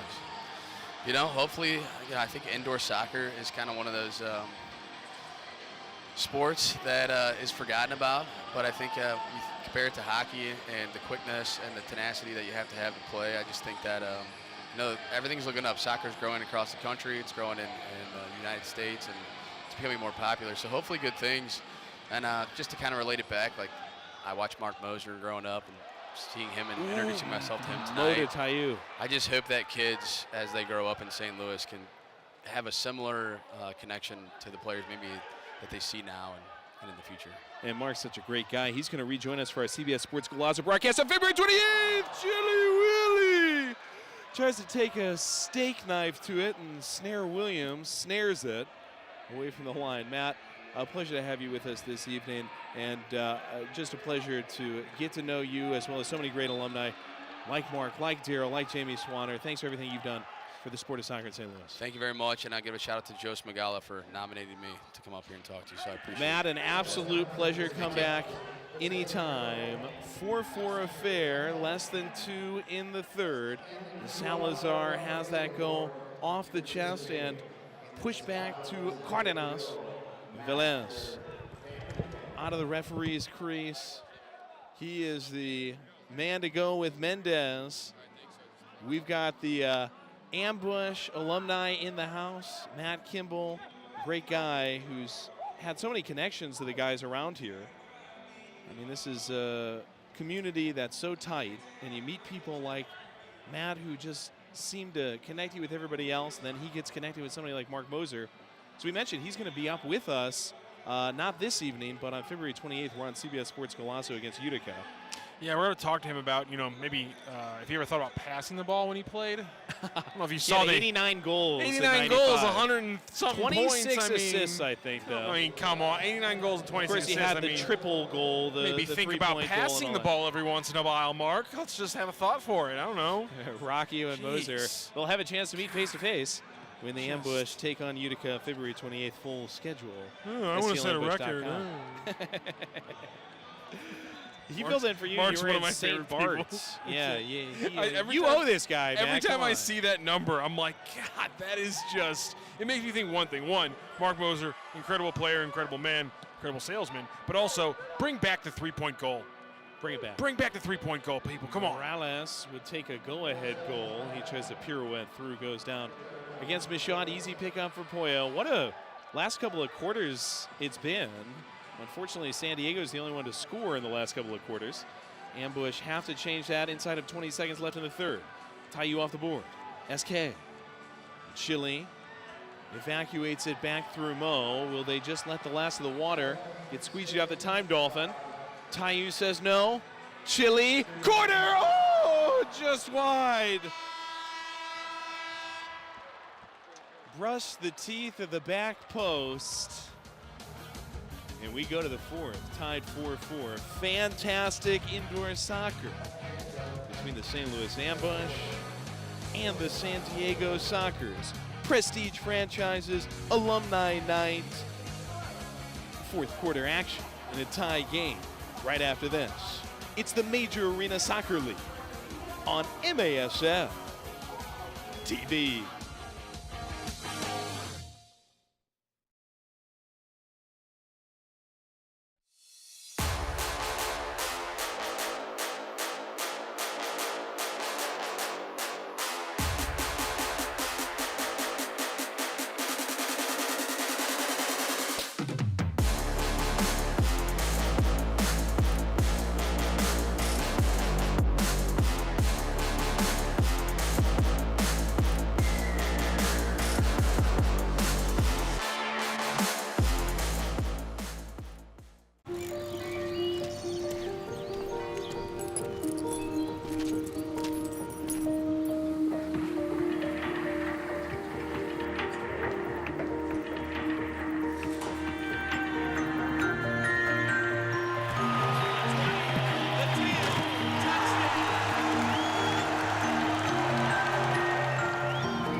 Get the latest news on the MASL and your favorite teams by following MASL Soccer on Facebook and Instagram and MASL Arena on X.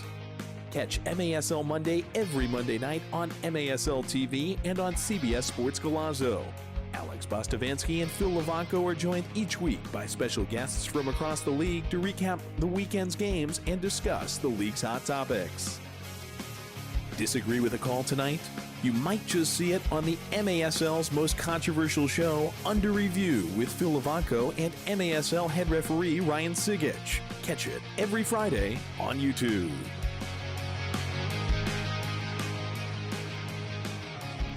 The Ferris wheel in downtown St. Louis The city that made Ferris wheels famous back at the 1904 World's Fair. First ever soccer Olympics in America held at that fair. We don't have anybody that dates that far back, but Lucas Almeida, he at least dates back 10 years with the Ambush. 35-year-old is the one who's taken charge in the huddle. We've got another look at the goal by San Diego. 4-4 our score. Good slide through Childs. The recipient of a pretty easy finish. He makes it look easy though all the darn time. He's the reason that we are at 4-4 as San Diego Soccer's team that's been tested all weekend. Preps for a final quarter in regulation. If you're new to the MASL, we would go to a sudden death overtime in 10 minutes if this one's tied after 4. And after that, we would see a shootout, though that's pretty rare. Ambush coming out of the corner as Miley Cyrus comes out of DJ Prue's booth area. Hopped off the plane at LAX with a dream and my cardigan. Welcome to the land of fame excess. Woo! Am I gonna fit in? When's that clock gonna start? Jumped in the cab, here I am for the first time. Look to the right and I see the Hollywood sign. See, Joey, for this me, is also crazy. the question for this fourth quarter has to be, can they continue to hold down to Voy Take it, Morgan? Rocky. That's the question for me. I really think that's the biggest question. Can they hold down to Voy Morgan? He's been there the entire game. He's been pushing the entire game. He can change this game, Joey. They got so their I put my hands up. They're I playing don't know what's gonna our happen. song. Butterflies fly motion away. Not in my head like yeah. Moving my hips like yeah. DJ Prue and all the flashlights on all the iPhones. Just Chakute able move to get those to the floor CBS and get Sports that out. branded shackles and look what happens. We didn't sing this on Golazo. Whether that was our choice, I'm not sure. Oh, flicked over the top. Copyright reasons, of Over course. the face of the goal. Chakute tries to email out. Gonzalez has been a pest on the take. Give Gutierrez. Miley's very litigious. It's a big audience. Definitely not a Nashville party. Hundell up over the bar, and a crazy spin will set San Diego up well. Taxi Man had radio. I'm confused now. See, when you know the There we words, go. it works better. And a Britney song was on. And a Britney song was on. So I got my like that note you hit hands there. up playing my song. This is a dangerous spot here for the Butterflies Ambush fly defense. away. Not in my head like yeah. Joey, we Moving talked a my lot about the hips like offense. yeah. Scoring 4 in that first quarter, huge. Oh! They Stung haven't- by Costa. Leg save from Pollo. They haven't been able to chip one past Party in the since that first quarter. USA. Axel Chakute downfield for Tayu. Might have been a handball there on Costa. Ambush bench, irate. Almeida wins it back. Tayu lefters launch over the corner. Off the bounce. Has it stopped by a sliding Costa. Rainbows it up for Snare Williams to snatch.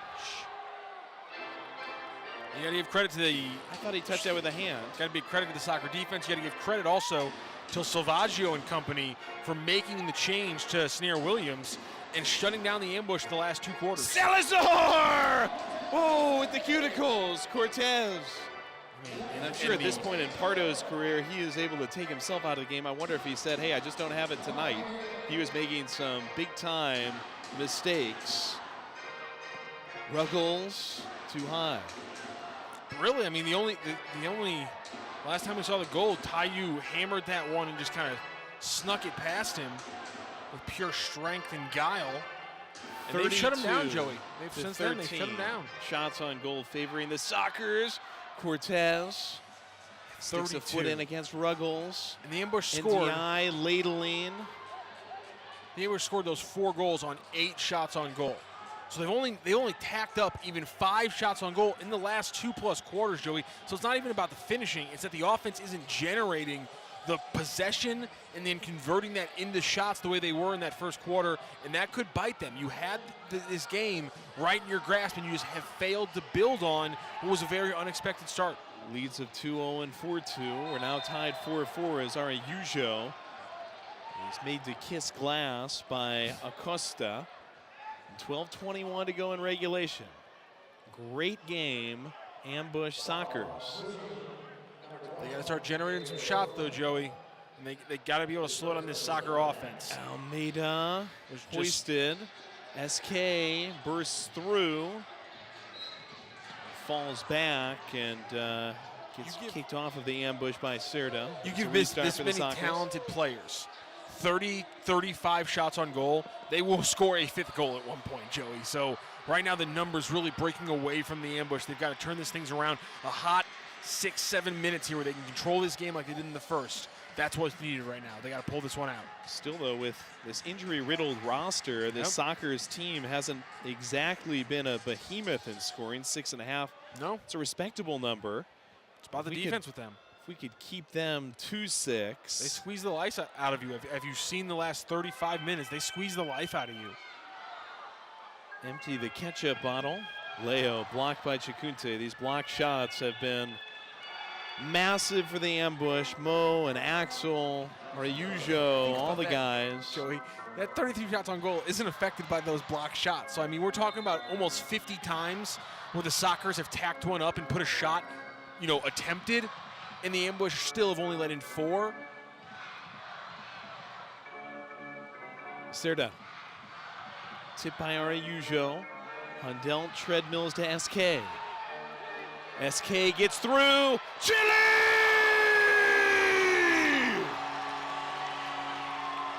Ambush lead!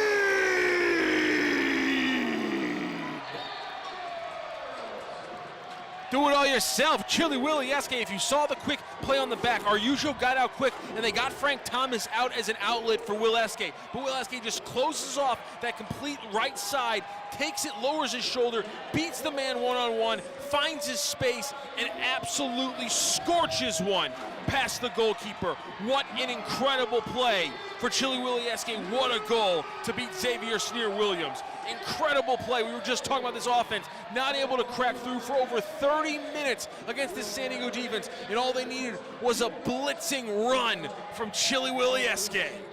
Check him out at the MASL All-Star Game from Utica, February 12th. More information at maslsoccer.com.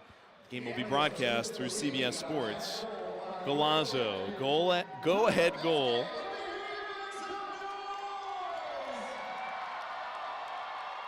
Fan favorite. He was the bobblehead last year. That bounces through to Pollo.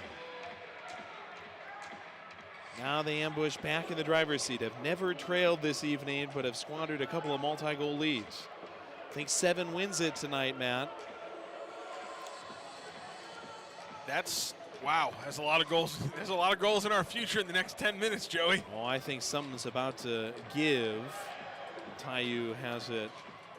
You hear that, guys? Away by Costa. You hear that, guys in green and highlighter yellow? Joey does not believe in you in these last 10 minutes. I mean, I'd take that personally. I believe in one of them. Pollo! That's the one I believe in. Stops Gutierrez. Gets banged back to Gonton.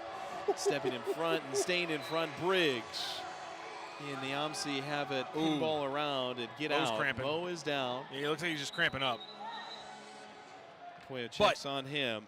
These blocks, Joey, have been so impressive. And when you look at the ambush's numbers, you see it all across the stat lines. They have attacking players who are extremely important because they block shots. Tonight has been a huge example of that. Mo going to get stretched out with 10:18 left in the 4th. Ambush 5, Sockers 4.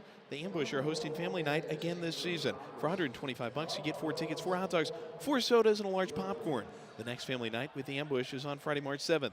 Purchase your family pack at stlambush.com/family pack. This is our contest in the early part of February at the Family Arena. We will have another on February 28th against Utica. We get another glance as Mo gets up on the field. We get another look, replay-wise. Good stop by Pollo. Gonton opened up for a second chance and banged it off of Briggs. Mo kept his feet the whole time, and then after the play, went down. Ambush up 5-4 over the Sockers, 10+ remaining this evening. We're looking forward to having you out for Star Wars Night on the 28th. We've got a bobblehead giveaway and the annual Window World mascot game featuring Bushwhacker Louie and Fredbird on March 9th. Get your tickets at the arena box office or at Ticketmaster.com. That's a 7 o'clock start against Utica. Game will be broadcast on CBS Sports Golazo Network. This will become a restart for San Diego. Looking for an equalizer. And it's slammed high and sprayed by Morales. Pollo distribution, Almeida. Hulk.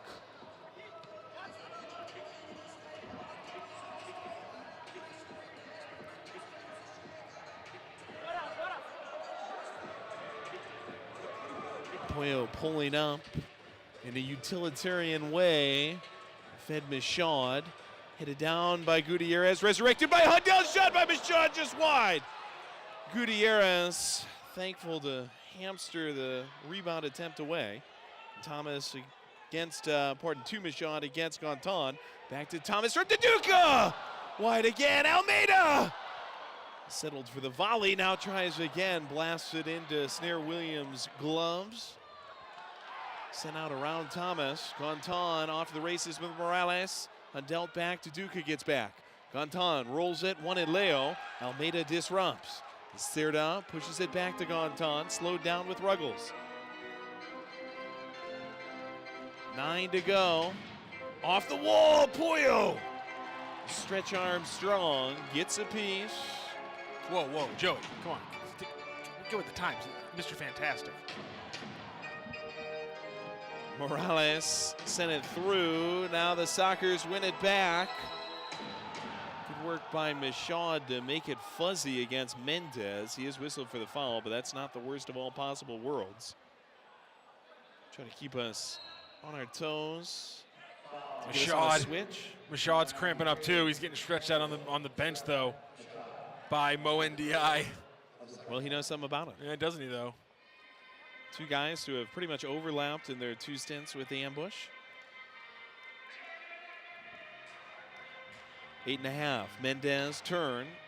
Splash. Just out of Pollo's reach. Gives the Sockers another try. Mendez. De Oliveira.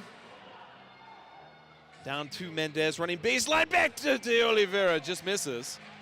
Up over the frame, Cerda through the middle, Briggs toes it out. 8 minutes left. Snare Williams, he's kept San Diego in this game. Does his offense have something in front of him? He's played from the second on. Pollo has played from the third on the other side. 4 different goalkeepers in the game. De Oliveira. And Delton Briggs in front. Briggs still in front. Cerda. Mendez. Chicunte right there to thwart. De Oliveira. An array of daylight. SK takes it away. Axel Chicunte gets it over the catwalk. Well, under the catwalk, over the little metal piece under it. That's got to be worth something, right, Joey? Through the rafters. That's got to be worth something, right? That was awesome. That should be a goal right there. It should be 6-4. SK's called for a foul on the other side. It's like when a Dallas punter hits the scoreboard. Chicunte, a moon ball out. That is the broadcast caught part of a angle. great evening for him. He scored. I like how we're adding that as part of his great evening. Costa. And slip into the box. Good defense by Niamsi. Almeida out to Frenchie, less than 7. Ambush up by 1. Niamsi wants to make it 2. Squeeze through, not let through. Morales jars it diagonally. Wow. Thomas, what a good play. Work to slide back in front of Gonzalez. What a play by James Thomas on defense there. Wow. Reaching his leg out. Niamsi stopped by Cardenas. Goofy angle. Text message back through the keeper, Snare Williams. Gonzalez 6'17". San Diego, they fought valiantly backside of a back-to-back in KC and St. Louis. Their big names relatively quiet tonight, though. Morgan and Childs each have a goal. Space! But it's just wide. Cerda, after the miss, ends up with Gonzalez. Costa.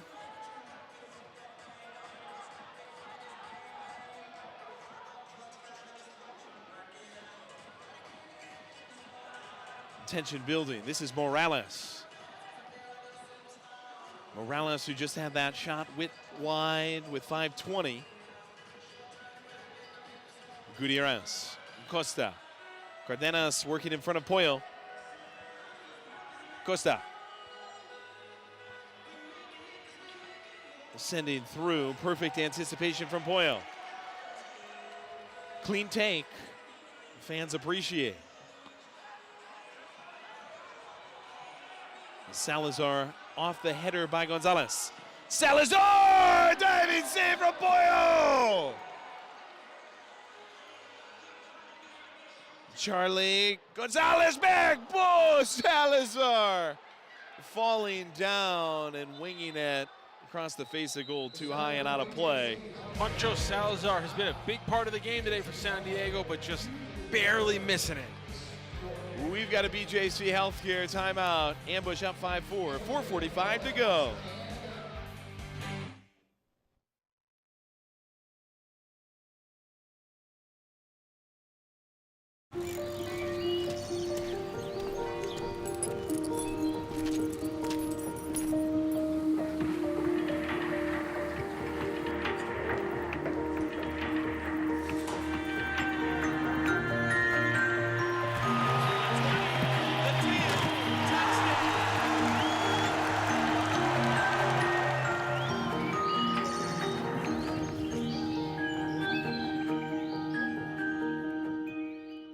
Clint Black in concert. Clint Black, an incredible night featuring some of his greatest hits. Saturday, April 12th, 7 p.m., the Family Arena. Clint Black in concert. Special guests Ruby Lee and Emily Ann Roberts. On sale now at the Carroll House Furniture box office located at the Family Arena or Ticketmaster. Don't miss Clint Black.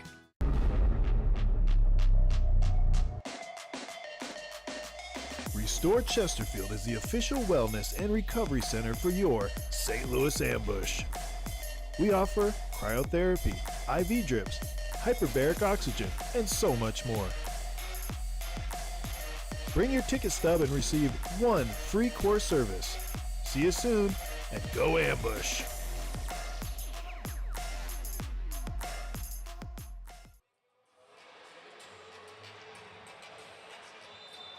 Five-four Ambush, a little bit past the mathematical halfway point of the fourth. And now through the official timeout. Ambush being outshot 36-16, but we led by a goal at half, 4-3, and have turned it into a 5-4 advantage down the back stretch of this ball game. Pollo Cortez in net has allowed just one goal. He has stopped a penalty shot. Started the game on the bench, but a pre-planned switch with Paulo. Paulo 7 saves tonight, Pollo 12. God, what a combination of a goalie performance from those two. Cortez starts us up now. Tayu off his chest. Gets it around the Lindenwood side. Last night's loss in KC snapped a 10-game unbeaten streak for San Diego. They're not accustomed to losing 2 in a row. Charlie Gonzalez touches it in the air, but Mo Ndiaye has spilled courtesy of Salazar. Foul on Salazar, and Salazar, I'm not sure if this is genuine or not, but he's offering to help Mo up, and Mo. Looks like he's gonna stay on the field, not even gonna limp off. Wow. Man, how He's crucial dealt with some has cramps. he been, Joey, on defense tonight?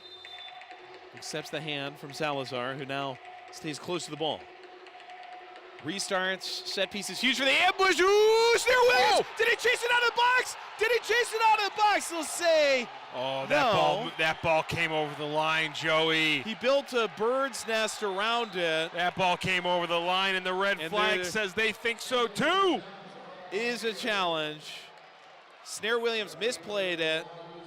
It dings off his chest. He pops out as Taiyu went for an insurance goal, and it looked like it rolled over the line at the top of the box for a handball and a penalty shot to come. We certainly hope so. Danielle Chesky and Mo Ndiaye kind of smiling about this situation as the referees go to the VCR for the second time this evening. And the ambush, you can hear Dylan Hundeld, among others, saying obviously it's a handball, and they want to make sure that everything's on the same page as Ibarra and Chesky head to the replay review. We've got several to shout out tonight. Shout out Craig Elston, announcer with the San Diego Sockers. Love listening. Craig, shout out to JP Della Camera, the guy who supervises all the announcers. JPDC's in the house with us this evening. And you know what? Shout out to our old colleague who used to run the show down on the floor for the ambush, Lux, who became the first woman in MASL history to color commentate a game when she stepped in for our good friend Nick Vassos on the KC broadcast last night. Lux St. Lou, congrats to you. Yes. We'll get another look. Lux St. Lou over in KC. Snare Williams clearly misplayed that. We love you, Lux. We miss you. I mean, it Congrats. jumps up, kind of flying fishes under his body. I think he was over the line. Taiyu certainly did. That ball came. It should be a handball. Yeah, that ball went over the line. I mean, the 1571 in attendance certainly seemed to think so. And the ambush are saying, what are you waiting for? This should be an easy call. Ibarra out of the box now. If Snare Williams was Kevin No. Dyson, if Snare Williams No. if Snare Williams was Kevin Dyson, we might not have a Super Bowl win in this town. Is what I'm saying, Joey. That was over the line. That was over the line. I would love to hear what the explanation is right now inside of that little huddle. I guess we'll have to Donnie catch it on Alberti and company. Under review, right, with Ryan Sigich and not Phil the first- Levanco every Friday on and MASL TV. Not the first time the result of a handball, no handball call on a goaltender and whether or not he was on the line, past the line, what have you. Not the first time it's going to be a controversial moment on that show. I'm stunned, but maybe there's not a clear enough view. I mean, his body's kind of blocking where the ball is. Maybe that's an explanation. I don't even know. But Almeida has an acrobatic block on the first one. Now Ruggles lets it loose again. Briggs on the defense against Morales. 4 minutes left. Ambush still up by 1. Morales trying to change. Morales! Oh! Pollo! 13? And Cortez. Jesse Tres. Big saves tonight. Cerda leaving back Ruggles. This is going to be a bit of an uphill battle against a Sockers team that'll throw a lot against the wall. You got a guy pulling on a 6th attacker jersey right now. Looks like it's Gonzalez.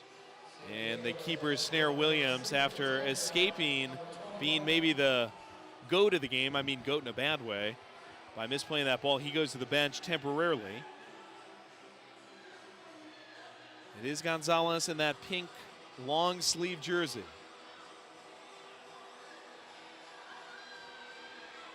Morales. It's good work by Mendez just to keep it, but that was all he could do. Almeida was right there. Under 3. Ambush 5, Sockers 4. Morales.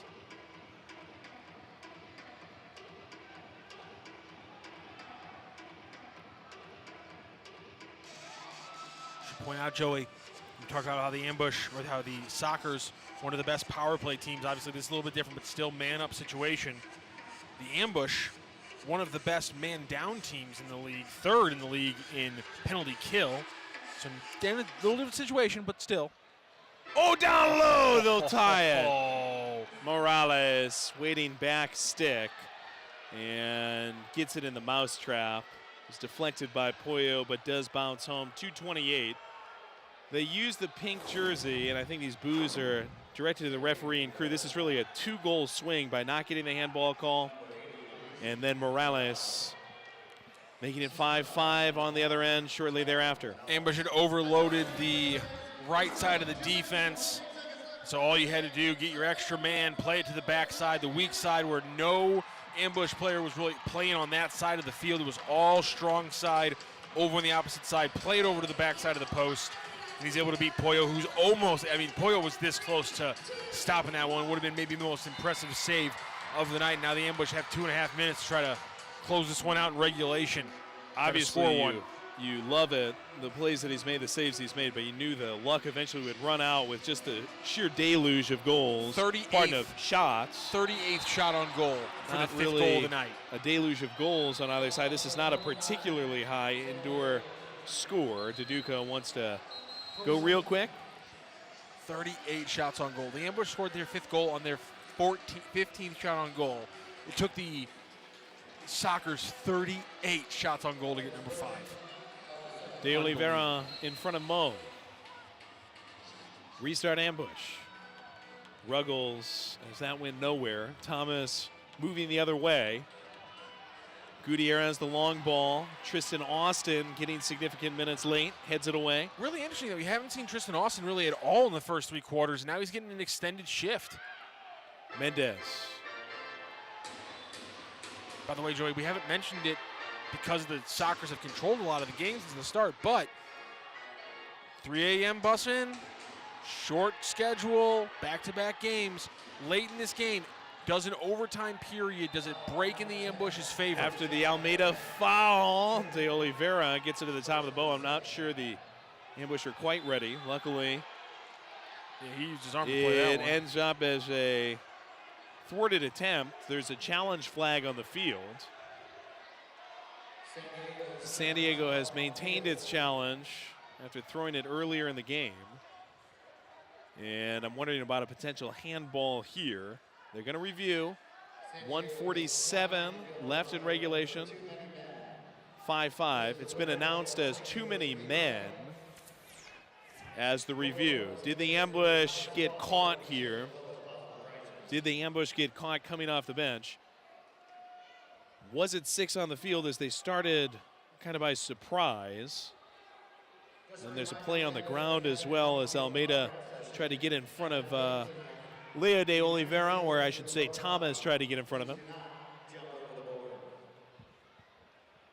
Well, they're going to take a look at a couple of different aspects. 1:47 left in the 4th. We will see if the Ambush got a little bit out of sorts on the switch. Was there a man too many out on the field? Kind of counting things up. And San Diego had kind of a time of it as well, just getting on the same page. Yeah, based on the angle we have there, Joey, it does look like something might have gone that it shouldn't. They're waving somebody off. Yeah, that seems a little damning. Just circumstantial evidence. Let's see what Ibarra has to say. Nothing. All right, baby. Wow. And the fan applause Call it even. is a way of saying you have been forgiven. Bottom line is Childs in disbelief. This group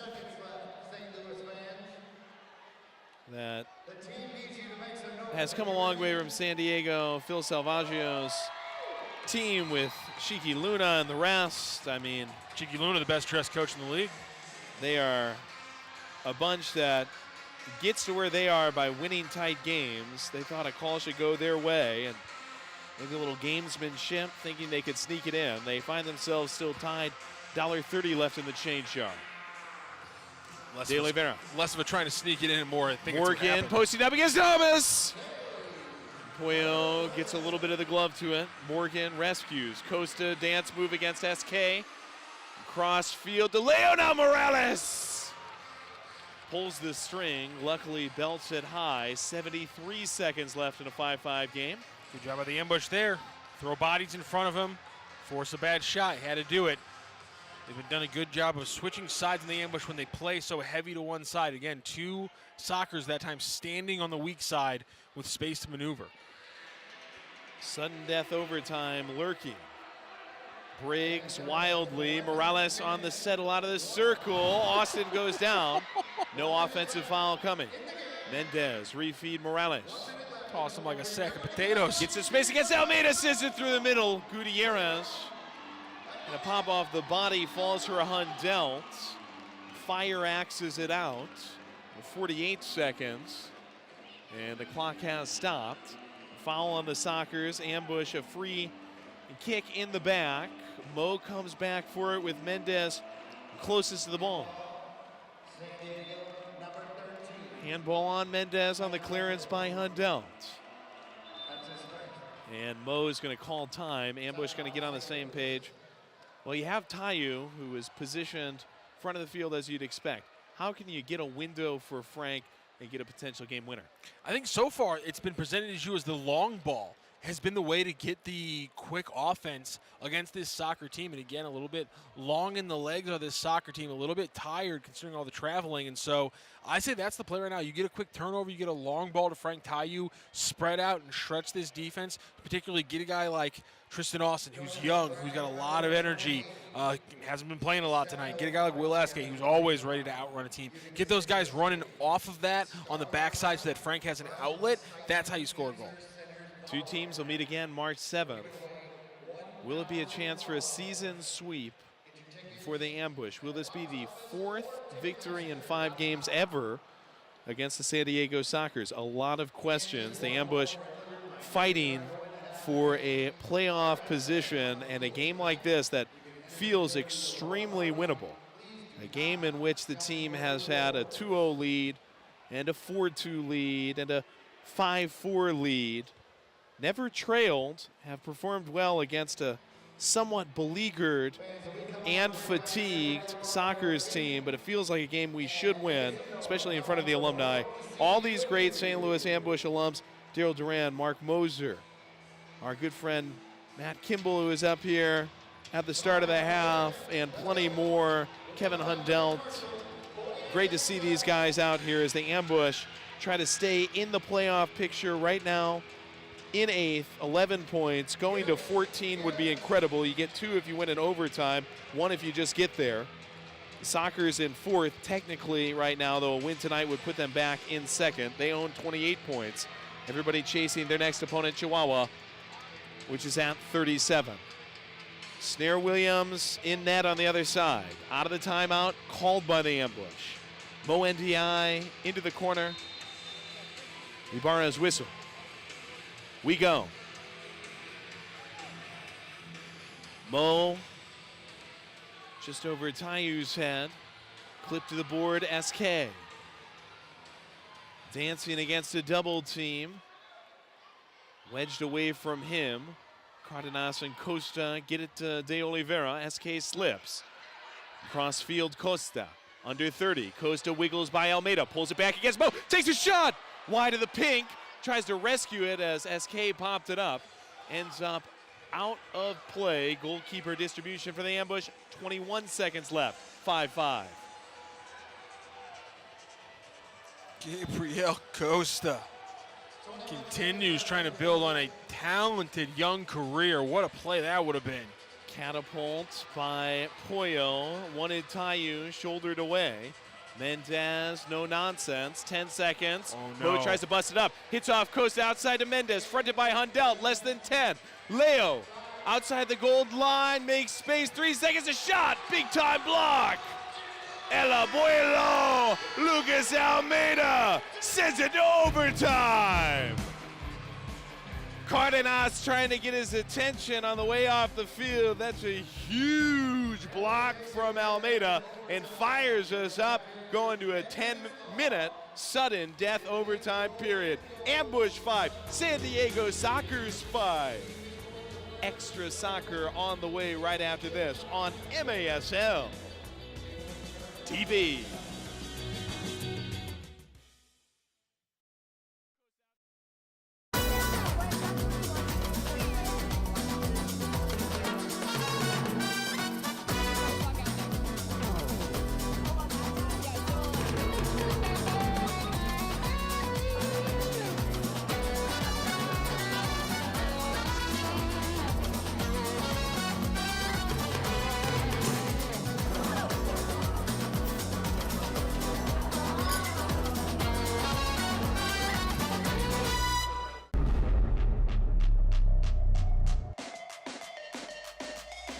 Restore Chesterfield is the official wellness and recovery center for your St. Louis Ambush. We offer cryotherapy, IV drips, hyperbaric oxygen, and so much more. Bring your ticket stub and receive 1 free course service. See you soon, and go Ambush!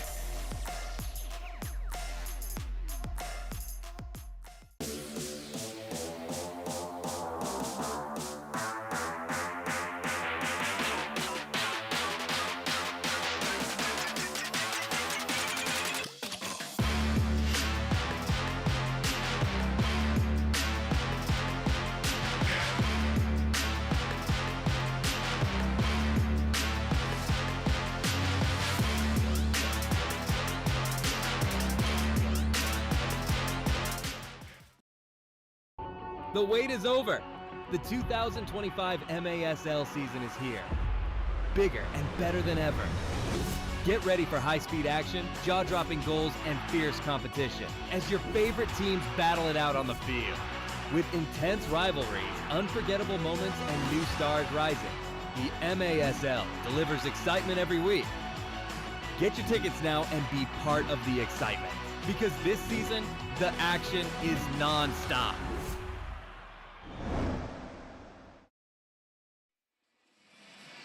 Overtime soccer at the Family Arena in St. Charles. Ambush Soccer is headed to a 10-minute overtime period where there are no coaches' challenges, where each team gets 1 60-second timeout, in which goes 10 minutes unless somebody scores.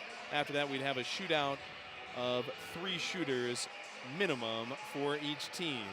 Ambush have withstood a barrage of shots tonight to get a chance to beat one of the best in the MASL. Duduka starts it up, and Hundelt spoons it along. This will immediately bounce up to the fans.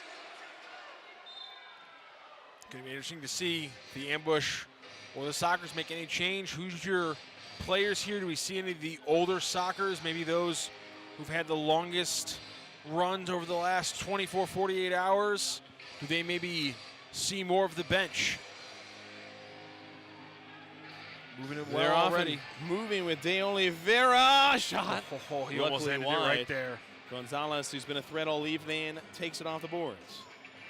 Danger of this Sockers team. Again, more of a defensive identity, putting them in the top half of the league, but so many different players on offense can be the ones that really make the impact. Charlie. Oh, Jaden Thomas on the take. Ambush, can we get numbers? Clever loop by Duduka. Head on Thomas against Serta. James Thomas. Serta bumps it away. Chakute turns. Stop Tayu! Gets under it. Cherda with some game-saving defense, Joey. And Tayu put in so many goals, but just couldn't get that one down. Well, Tayu sent it up the elevator shaft. Snare Williams sends it to the head of Briggs. Deflects outside, Tayu against Ruggles. Will it be? Ruggles and Gonton in on the action. Tayu asserts himself, gets whistled for the foul. Ruggles does not like that ref right now after him move the ball just back half a foot. Snare Williams. Mo bounces toward Gonton. Almeida forces it back toward the center line. Ruggles, 90 seconds into this 10. Morgan, great turn, a shot! Luckily off the mark. Ruggles jousted away by the foot of Pollo. SK, long launch. Snare Williams puts out the candle and sends it to the fans. Ambush can catch the breath. 8:07 to go in OT. It is rare to see us get to a shootout. I believe it's been a few years since we've gotten to a shootout here at the Family Arena. That structure has changed during our 4-year tenure. Up on this little perch above the halfway line. And Tayu back to Mo. Gutierrez takes it off the wall. SK to Almeida. Almeida has an overtime winner December 28th against KC. Tayu turn. Gutierrez there. Good ball, but better Clearance defense. by Cardenas. Oh, Tayu whistled after he was getting the shot off. Basically, it ends up caroming to the fans again. Cardenas, there is no foul on the play, but they give it to him because it went to the fans. Referee was saying that was my bad. Ibarra acknowledges a little bit of a mistake, but nothing that really matters. Mendez, 7.5. Hundelt. Public Park de Oliveira. Cardenas comes back to the equator. Sneer Williams out of the goal. The backup lightly used in place of Pardo most of the way tonight. Good defense by Briggs against Cerda. Luis Perez locked up on the board by Gutierrez. And that was actually Gonzalez. Correction on that. That Briggs kind of moved away to win that ball. Gonzalez was not happy about it. 7. Duduka, his signature back down. Hundelt in the back. Dillon, good ball. Just not quite to Duduka, was waiting for it. Wins it back, Niamsi. Frenchie, who has a game winner here. Give inside Thomas, back out to Duduka! Missed it slightly, Almeida the next. Leo blocks that. Duduka had a look and sent it high wide. Pollo reserving him. Duduka. Oh, thwarted again. Gonzalez. Mendez putting pressure in the ambush yard. 6:15.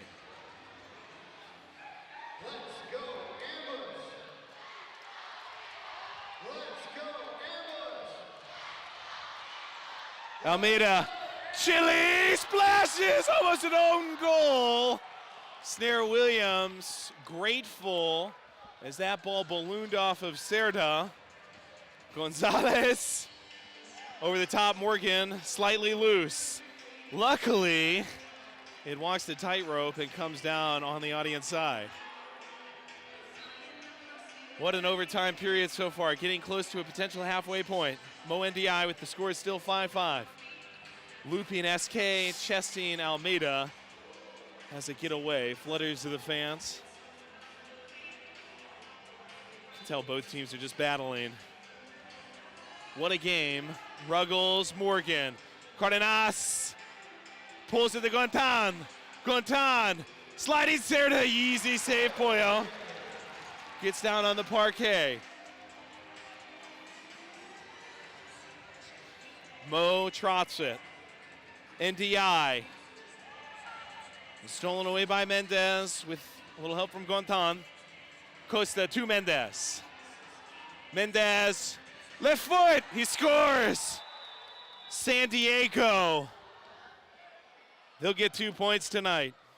Mendez shows him the name. The fans rain down the shame. A heartbreaker for the ambush. After never trailing this evening, Mendez buries one far post against Pollo Cortez, who was fantastic in the second half in OT. It is 1 point this evening for St. Louis. San Diego will get an overtime win. The Sockers led by 3 players over the age of 40, but it's the one player born after the new millennium who scores the game-winning goal. It's the young legs in 2 games within 48 hours that are able to get the final play. Gen Z. What a play. Sebastian Mendez rocks it. Incredible play for them, and just crucial for the Sockers to get out of the Midwest. And he still with has not one put win. his shirt on, though he's starting to pull it on. As we get set to toss down to Angela Sharp with our All-Star of the game momentarily. Well, again, tough to stomach for the ambush, but in some ways now business as usual for San Diego.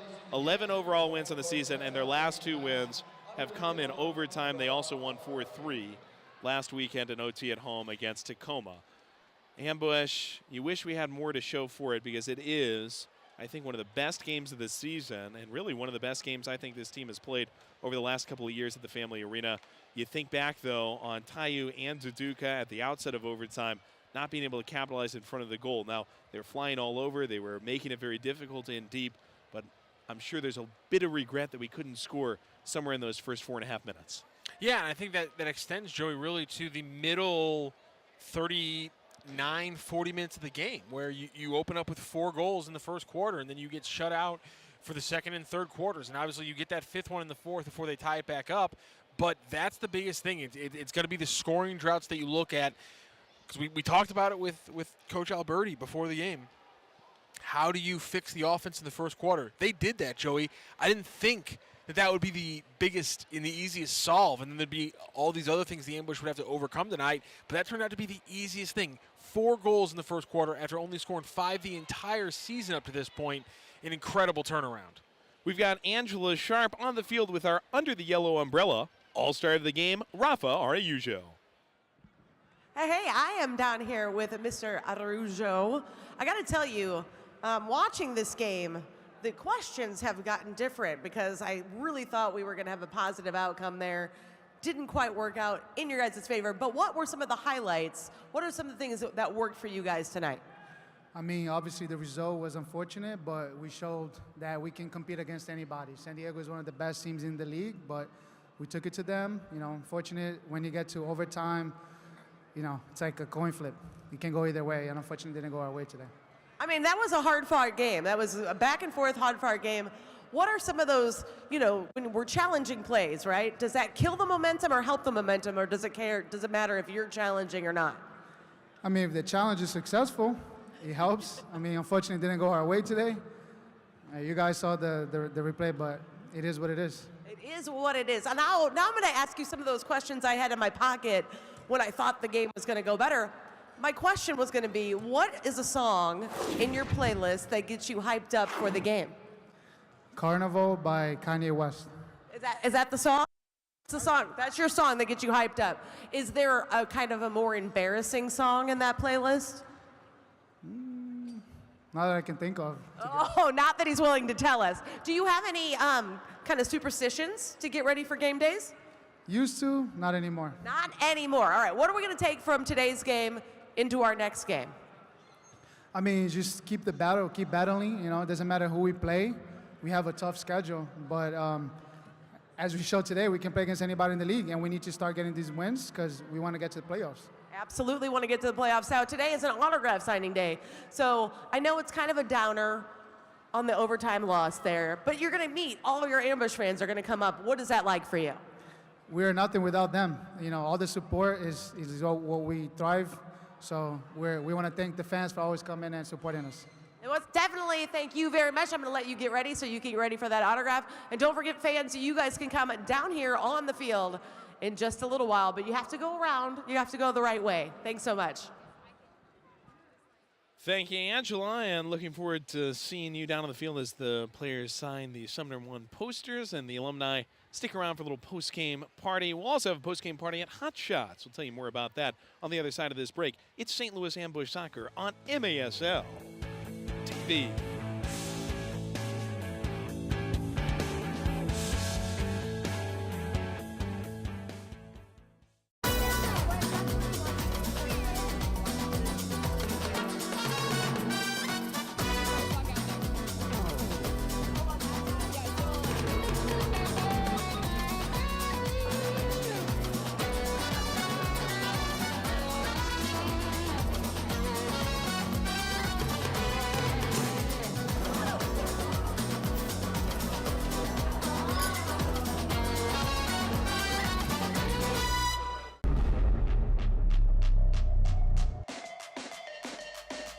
Restore Chesterfield is the official wellness and recovery center for your St. Louis Ambush. We offer cryotherapy, IV drips, hyperbaric oxygen, and so much more. Bring your ticket stub and receive 1 free core service. See you soon, and go Ambush!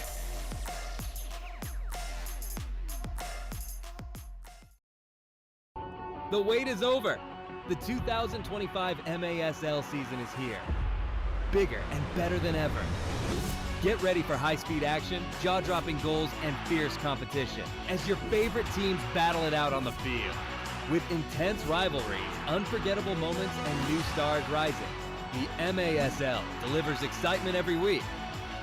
Get your tickets now and be part of the excitement, because this season, the action is non-stop.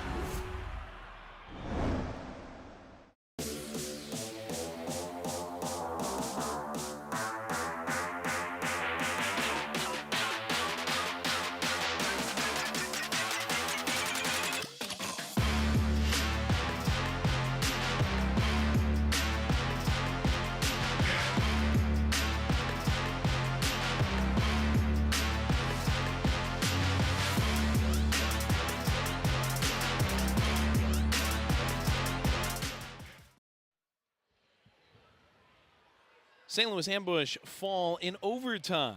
Final score 6-5 against the San Diego Sockers.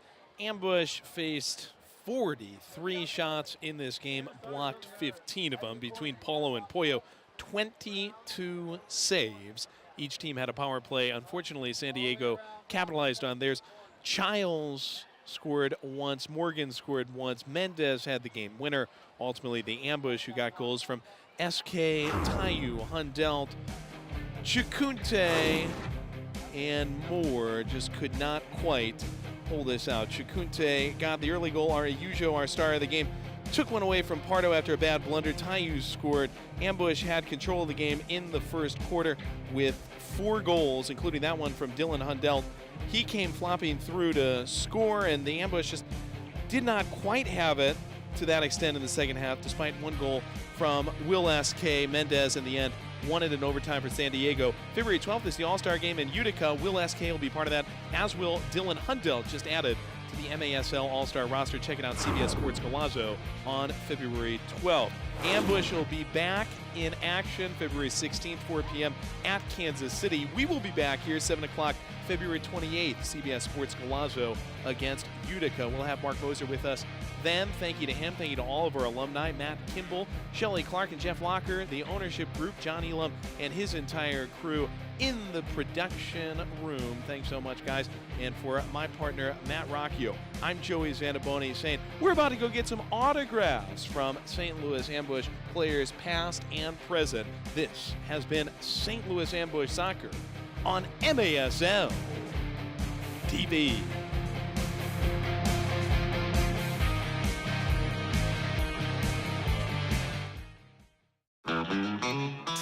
Time nominated Grammy Award winner Dwight Yoakam. The Cosmic Roundup and Rodeo Tour. April 24th, 7 p.m., the Family Arena. With special guest, the Mavericks. On sale at the Carroll House Furniture box office located at the Family Arena or Ticketmaster. Dwight Yoakam Live. Indoor soccer fans, it's time to unleash a giant leap for fandom. Introducing MASL Indoor Soccer Fantasy Football. Build your dream team, invite your friends, and create your own draft league, all for free. Draft and trade players and win bragging rights as your team dominates the league. With MASLI Football, you're not just a fan, you're part of the action. Go to MASLI Football to sign up, get started, and play.